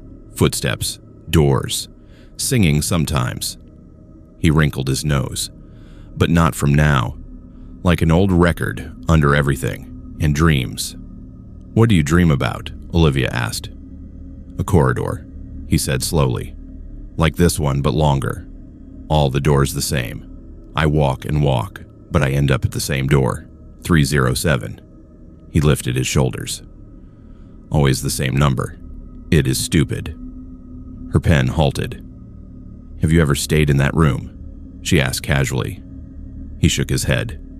It has been locked since a long time, he said, before they made me caretaker, before they started closing floors. 2 more patients interviewed separately mentioned similar dreams, a hall, an end door, the same 3 digits. None of them had any reason to know the caretaker's warning. That night, Olivia woke standing in the 3rd floor corridor. For several disoriented seconds, she could not remember getting out of bed, let alone climbing the stairs. Her feet were bare on the cold linoleum. Her fingers throbbed. When she flexed them, her knuckles ached, skin tight and raw. The light above her buzzed faintly, swinging a little on its chain. She turned her head and saw 307 in front of her, close enough to touch. Her hand was already reaching toward the knob, as if it had decided without her. A surge of fear snapped her fully awake. She yanked her arm back as if she had touched a hot stove and stumbled away, heart hammering. Her fingertips left faint smears on the brass, as if they had been pressing there for some time. Back in her own room, she locked the door, a gesture that felt absurd in a half-empty building, and inspected her hands. The skin along the pads of her fingers was reddened and slightly abraded, as if she had been banging them against wood or scraping them along a rough surface. Sleep did not return. In the morning, she told herself it was stress, jet lag, the subconscious mind playing tricks after hearing too many stories about this building. She wrote it all down in her journal anyway, underlined the words somnambulism, and circled them twice. 2 nights later, the dream, or whatever it was, changed. This time, she knew she was asleep when she found herself in the corridor. The colors were too saturated, the light too sharp, every crack in the paint outlined with impossible clarity. Yet the cold on her soles felt real. So did the weight of the air, heavy with something like anticipation. She walked, not entirely by choice. Her feet carried her down the hall, past 301, 33, 305. The numbers on the doors blurred, then slid, rearranging themselves into 307 wherever she looked. It was as if the building had only one destination, no matter how many rooms it pretended to have. When she stopped in front of the door marked 307, she heard it. A faint sound from the other side. Not voices. Not exactly. More like the breath between sobs. The soft, restless shift of people trying not to cry. "Hello?" she heard herself say. The sound on the other side stilled, like a held breath. "Do not leave us here," a voice whispered, so close it might have been right at her ear. "Do not let them forget we stayed." Her hand moved to the knob. She woke sitting upright in her own bed, heart racing, the taste of cold concrete in her mouth. Her fingers throbbed again. This time, when she looked, the nails on her right hand were broken, tiny crescents of keratin cracked and torn, as if she had been scratching at something hard. Going to the caretaker felt like admitting something she did not yet want to name, but the line between observation and involvement had already started to blur. Over tea in his cramped ground floor office, she recounted what had been happening, editing out only the most personal details. He listened with his hands folded, face tightening by degrees. "You said 307, he said when she finished. "Yes," she said. "You told me not to use it. I have not. Not awake anyway." He looked at the wall behind her, where an old fire evacuation plan hung in a cracked frame. The schematic of the building showed neat rows of rooms, each numbered. "Officially," he said slowly, 307 does not exist. Olivia blinked. "What do you mean?" she asked. He pushed himself to his feet and took the frame down, turning it so she could see. On the plan, the 3rd floor corridor ended one door earlier. 301, 303, 305, blank wall. "Paperwork," he said bitterly. During the strikes, some workers stayed when they were ordered to leave. They locked themselves in the last room on the floor and refused to come out.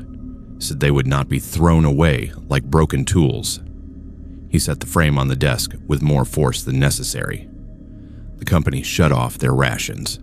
Then they shut off their names. The room was removed from records. On paper, it is just wall. No deaths, no problem. Everyone moved away. End of story.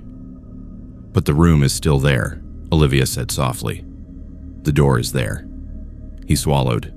They brought me here after, told me to lock it and keep it that way. New people, new tenants, no mention of old trouble, less mess. I thought... He trailed off, then shook his head.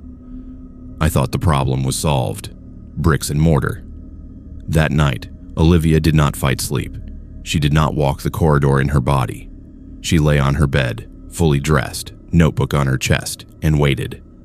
When the now familiar wrongness tugged at the edge of her consciousness, she let it. The hallway rose around her like a set on a stage. The air was colder than before. At the far end, 300 servants' door stood slightly ajar, a thin line of darkness showing. She approached slowly. "Who stayed?" she asked, in the level tone she used with agitated patience. "Who is asking not to be forgotten?" For the first time, she saw shapes through the gap. Figures curled on bunks, legs drawn up against the cold. Faces turned toward the door, eyes hollow. She could not tell how many. Their outlines blurred and overlapped like multiple exposures on old film. Roll call was never finished, a voice said. It sounded like many voices layered together, male and female, young and old. They closed the book without reaching us. "What do you want?" she asked, throat tight. "To be counted," they said. "To have someone write that we were here, that we did not just vanish." Her instinct, honed through years of work, was to reach for pen and paper. Here she had only her memory. She did the next best thing.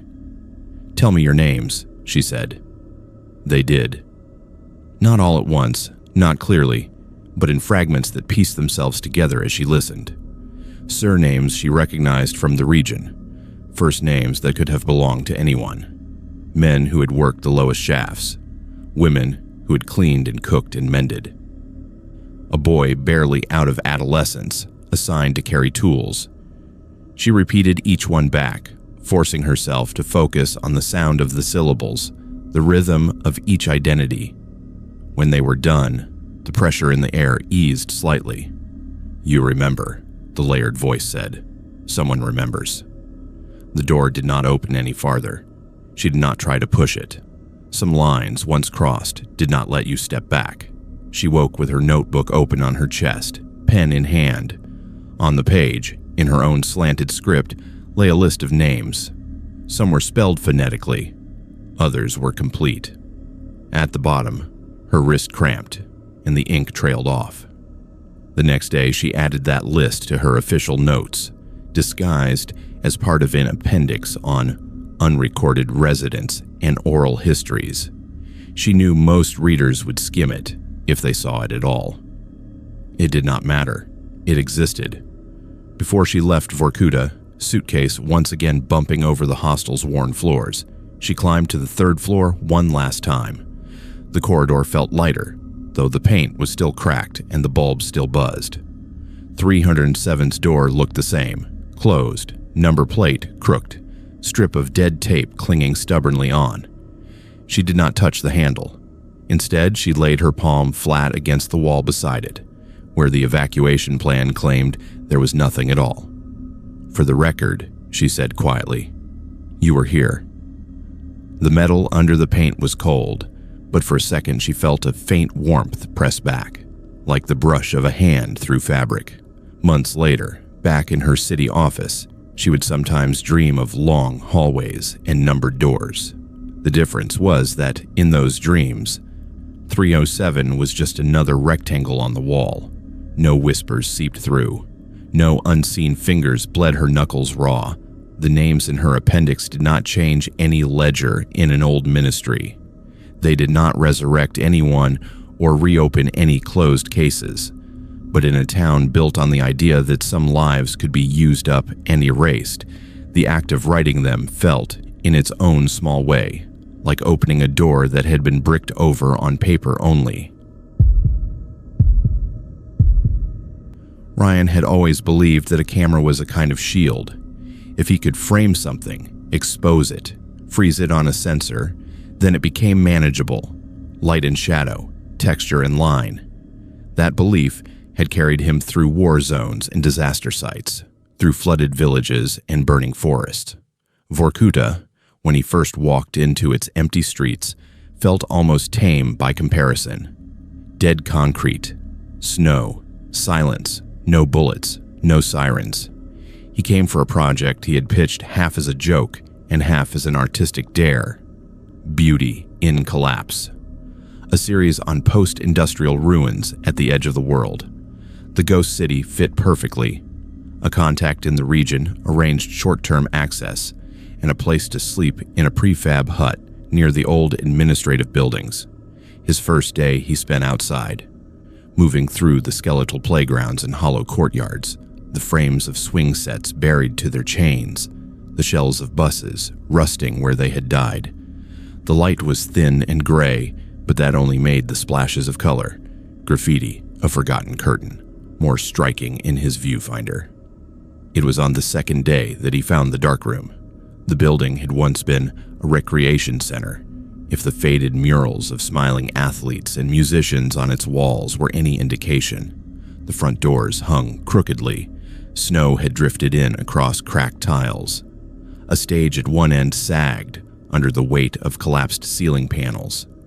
Posters still clung in tatters to a bulletin board. Their ink bled into abstract stains. He nearly missed the door at the back. It was narrow, painted the same dull color as the wall with no sign. Only the faint outline of a hand-drawn camera scratched into the paint near the handle made him pause. Curious, he pushed it open. The air that rushed out was dry and stale, with a faint chemical tang that made his nose prickle. The room beyond was windowless and small, lit only by the white beam of his flashlight. Shelves lined the walls, some bare, others still holding dusty trays. Bottles with illegible labels, stacks of yellowed paper. A heavy black curtain drooped over a second doorway, stiff with age. He lifted the curtain and stepped into the inner room. Here, time seemed to have stopped mid-task. 3 large trays sat on a waist-high counter, their surfaces stained dark from years of chemicals. Clips hung from wires overhead, empty. On a shelf, an old enlarger loomed like a small mechanical gallows. Its lens clouded with dust. The smell of fixer and developer, long dried, clung to everything like an afterimage. Ryan felt a prickle of excitement. An abandoned darkroom in a ghost city was an image in itself. He snapped wide shots, then details. The frayed cord of the enlarger, the curled edge of a forgotten photo stuck to the counter, silver image long vanished. He almost turned to leave. Then he noticed the box on the floor under the counter. It was plastic, newer than the rest of the room, its lid snapped on but not sealed. Someone had brought it here after the town had started dying. He set his camera down carefully and eased the lid open. Inside, wrapped in a stained cloth, were negatives. Dozens of strips in plastic sleeves, some cut into neat lengths, others hanging in long, uncut coils. He held one up to the light, careful not to touch the emulsion. At first, it was only dark and light, reversed and tiny. As his eyes adjusted, the shapes resolved into images. A corridor he recognized from the hostel nearby, its doors open like empty sockets. A stairwell. A room with a chair in the center.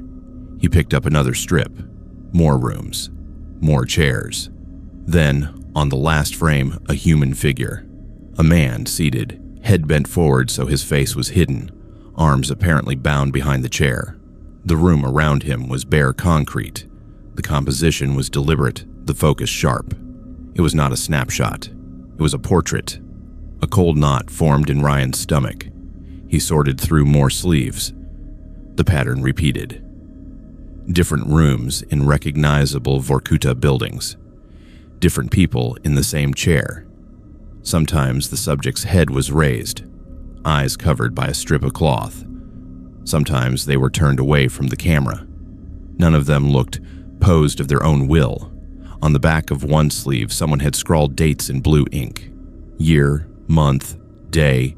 The years extended well past the official abandonment of the town. He swallowed and glanced at the door, suddenly acutely aware that the narrow room had only one exit. The air felt tighter. The weak light of his flashlight carved the space into harsh angles. Someone had used this dead city as a studio. His first instinct was professional. Document. He forced his hands not to shake as he laid one strip on the old light box, fumbled for the switch, and was startled when it hummed to life, dim but functional. The glow brought the negative into crisp relief. He photographed it with his digital camera, careful to fill the frame. To avoid his own fingers, the image hit harder and positive on his camera screen. A narrow office, its window blocked. A chair in the center, rope visible against the subject's wrists. The subject's clothes were modern, synthetic jacket, logo half visible on the chest, not Soviet era. Recent. He flipped to the next frame. Same room, empty, the chair alone. The hairs on the back of his neck rose. He checked another strip. This time the setting was a familiar corridor between two apartment blocks. The subjects standing with their back to the wall, head turned toward the photographer. The distance, the composition, the shallow depth of field, they were not security footage. They were artfully made, the eye behind the lens knowing exactly what it wanted the viewer to see. "You like them scared," Ryan muttered, bile rising. Suddenly the whole town felt different in his mind. Not just decay and vacancy, but the aftermath of something predatory prowling the ruins, choosing its frames. He stuffed his camera back into its bag and gathered a handful of sleeves, shoving them into a pocket. He did not take them all. Some irrational part of him recoiled at the idea of touching every piece of evidence. This was more than a curiosity. It was a crime scene, many crime scenes, suspended in plastic. In the outer room, the smell of dried chemicals seemed stronger, sharper. He stepped back through the curtain and stopped dead. On the counter beside the door, where there had been nothing before, lay a modern DSLR camera. Not his. Its strap was coiled neatly, its body dusted but not decayed. His light had swept this surface. Coming in, he would have seen it. A folded piece of paper lay beneath it. His pulse thudded in his ears. Very slowly, Ryan approached, the floor creaking under his boots. He did not pick up the camera. It felt too much like touching a trap. Instead, he nudged the paper free with a gloved finger and unfolded it. The note was short, written in precise, careful handwriting. Forgot one. Below the words was a single line of coordinates. Under that, a date from 3 months ago. His throat went dry. The date matched the disappearance of a European tourist he vaguely remembered reading about when researching the trip. A hobby photographer who had come north, posted a series of shots of Russian ruins, and then stopped posting altogether. Suddenly, the sense of being alone evaporated. The hairs on his arms, his neck, his scalp all prickled at once. The dark room felt watched, as if eyes peered from the corners just beyond the reach of his flashlight. He grabbed his bag and backed toward the door, all pretense of steady professionalism gone. The hallway beyond seemed too narrow, the shadows too deep. He forced himself not to break into a run, knowing that panic wasted energy and made noise. Outside, the pallid daylight felt unreal. The empty windows of the recreation building stared down at him like sockets. The wind bit his face. His breath felt thin. Back in the hut, he locked the door, a flimsy gesture against anyone who could move in and out of buildings without leaving signs, and went through the images he had captured. The negatives he had brought were real. The faces in them, blurred by distance or intent, were real. The composition was disturbingly consistent. The work of someone methodical. He copied everything twice. One set for the authorities, one to send to a journalist he trusted. He added the coordinates from the note to a map. They corresponded to a derelict outbuilding near the edge of the town, one he had walked past without entering. His portable satellite connection was slow and temperamental, but it worked well enough to send a message to the contact who had arranged his stay. Found something. Dark room with negatives. Possible evidence. Need police. The reply came an hour later. Police notified. Do not go back there alone. Do not leave town until they speak to you. He did not sleep that night. The walls of the hut felt thin. Every gust of wind sounded like footsteps in snow outside. He left a camera running on interval mode, pointed at his own window, part of him needing proof that nothing stood there. Looking in. When the police came the next day, their expressions when they saw the negatives told him he had not overreacted. They took his statements, his copies, his coordinates. They did not tell him much in return, but he saw the way one of them looked toward the rec center with something like weary recognition. Months later, back in his city studio, Ryan received a brief email from the same contact.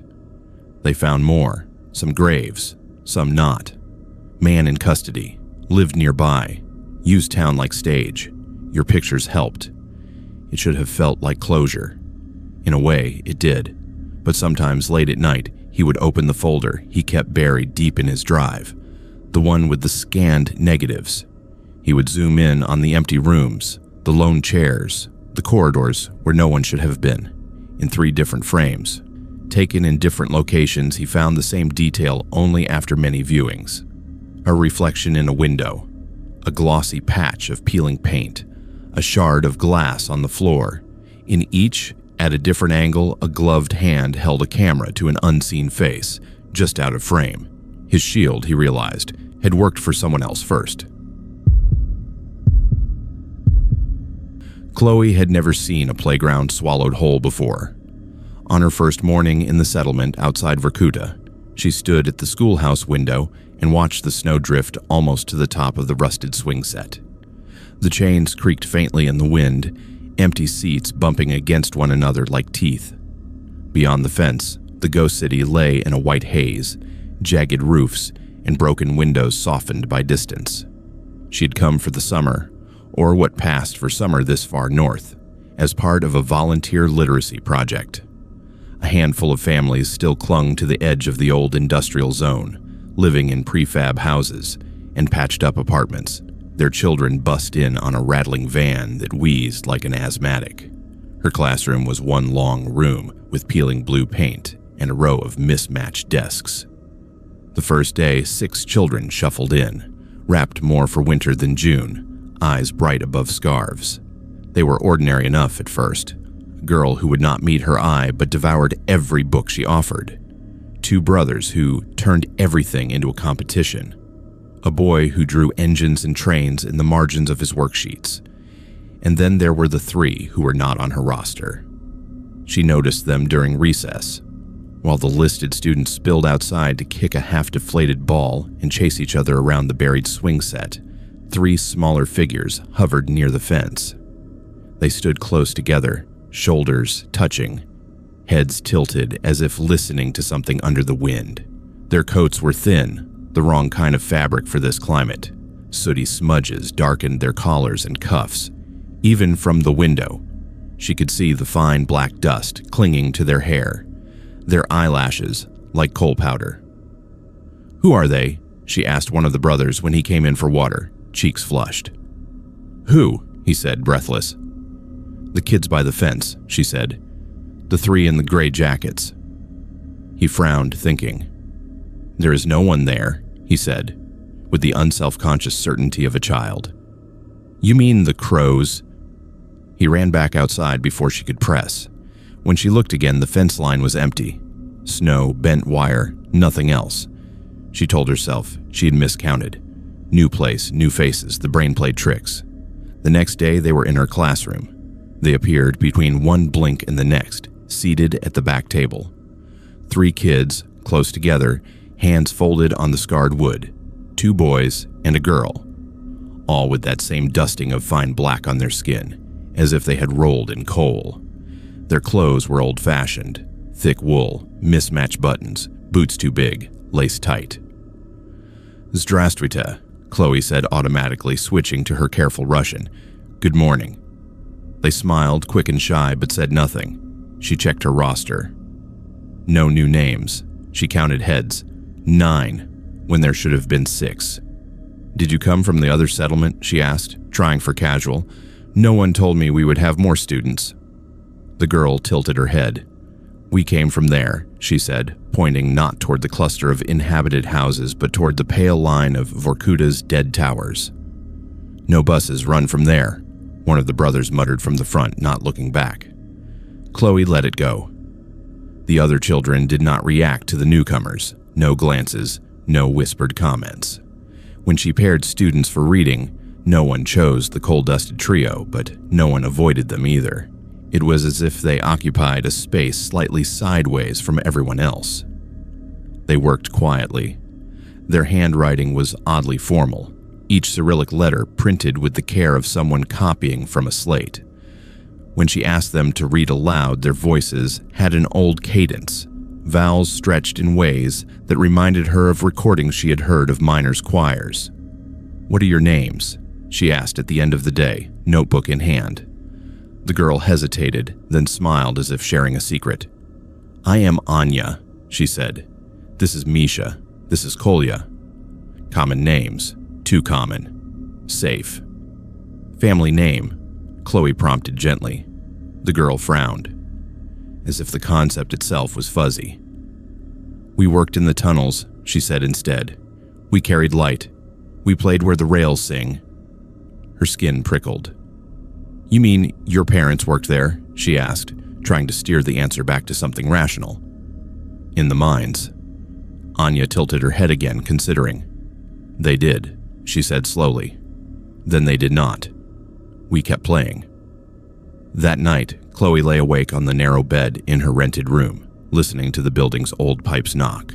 She told herself the children were local, kids from families who had not bothered with paperwork, drawn to the novelty of a new teacher. She would ask the coordinator tomorrow. She would get clarity. In the morning, before the van arrived, she flipped through the school's thin folder of records. Enrollment lists, vaccination forms, emergency contacts. There were no Anyas, no Mishas, no Kolyas that matched her trio. The last recorded students from Vorkuta itself were dated more than a decade ago. The coordinator, a brisk woman with a permanent scowl from squinting at spreadsheets, shrugged when Chloe asked. "We have the same 6 this term," she said. "If more children come, they are not registered. You know how it is. People move, people hide, people forget to tell us." "Could you ask around?" Chloe pressed. 3 kids, about 8 or 9, living near the old city." The woman tapped her pen against the desk. "Near there," she said. "No one with children stays that close. It is not safe. Open shafts, unstable buildings. Only idiots and drunks go there." In class, the coal-dusted children came and went, like a shadow of a pattern. Some days they were there from the first moment, sitting at their table before anyone else arrived. Some days they did not appear until halfway through, and never by the door. Just suddenly there, as if she had blinked and forgotten they had been all along. They spoke more, in bits and pieces. They knew old miner songs, though they laughed when she called them that. "It is just what people sing," Misha said, shrugging, to make the dark less loud. They could do sums in their heads with alarming speed, tallying figures and subtracting in ways that felt less like school math and more like accounting, units, quotas, rations. They were vague about where they slept. "Sometimes here," Anya said once, tapping the floor with her boot. "Sometimes where the ground breathes." "The tunnels?" Chloe asked. "The warm places," Kolya corrected. "Even when it is cold, the walls sweat." She had seen photos of the old mine galleries, narrow and oppressive. The idea of children anywhere near that made her stomach knot. One afternoon, the lesson ran long. By the time she let the kids out, the sky had darkened ahead of a surprise snowfall. The van driver honked impatiently.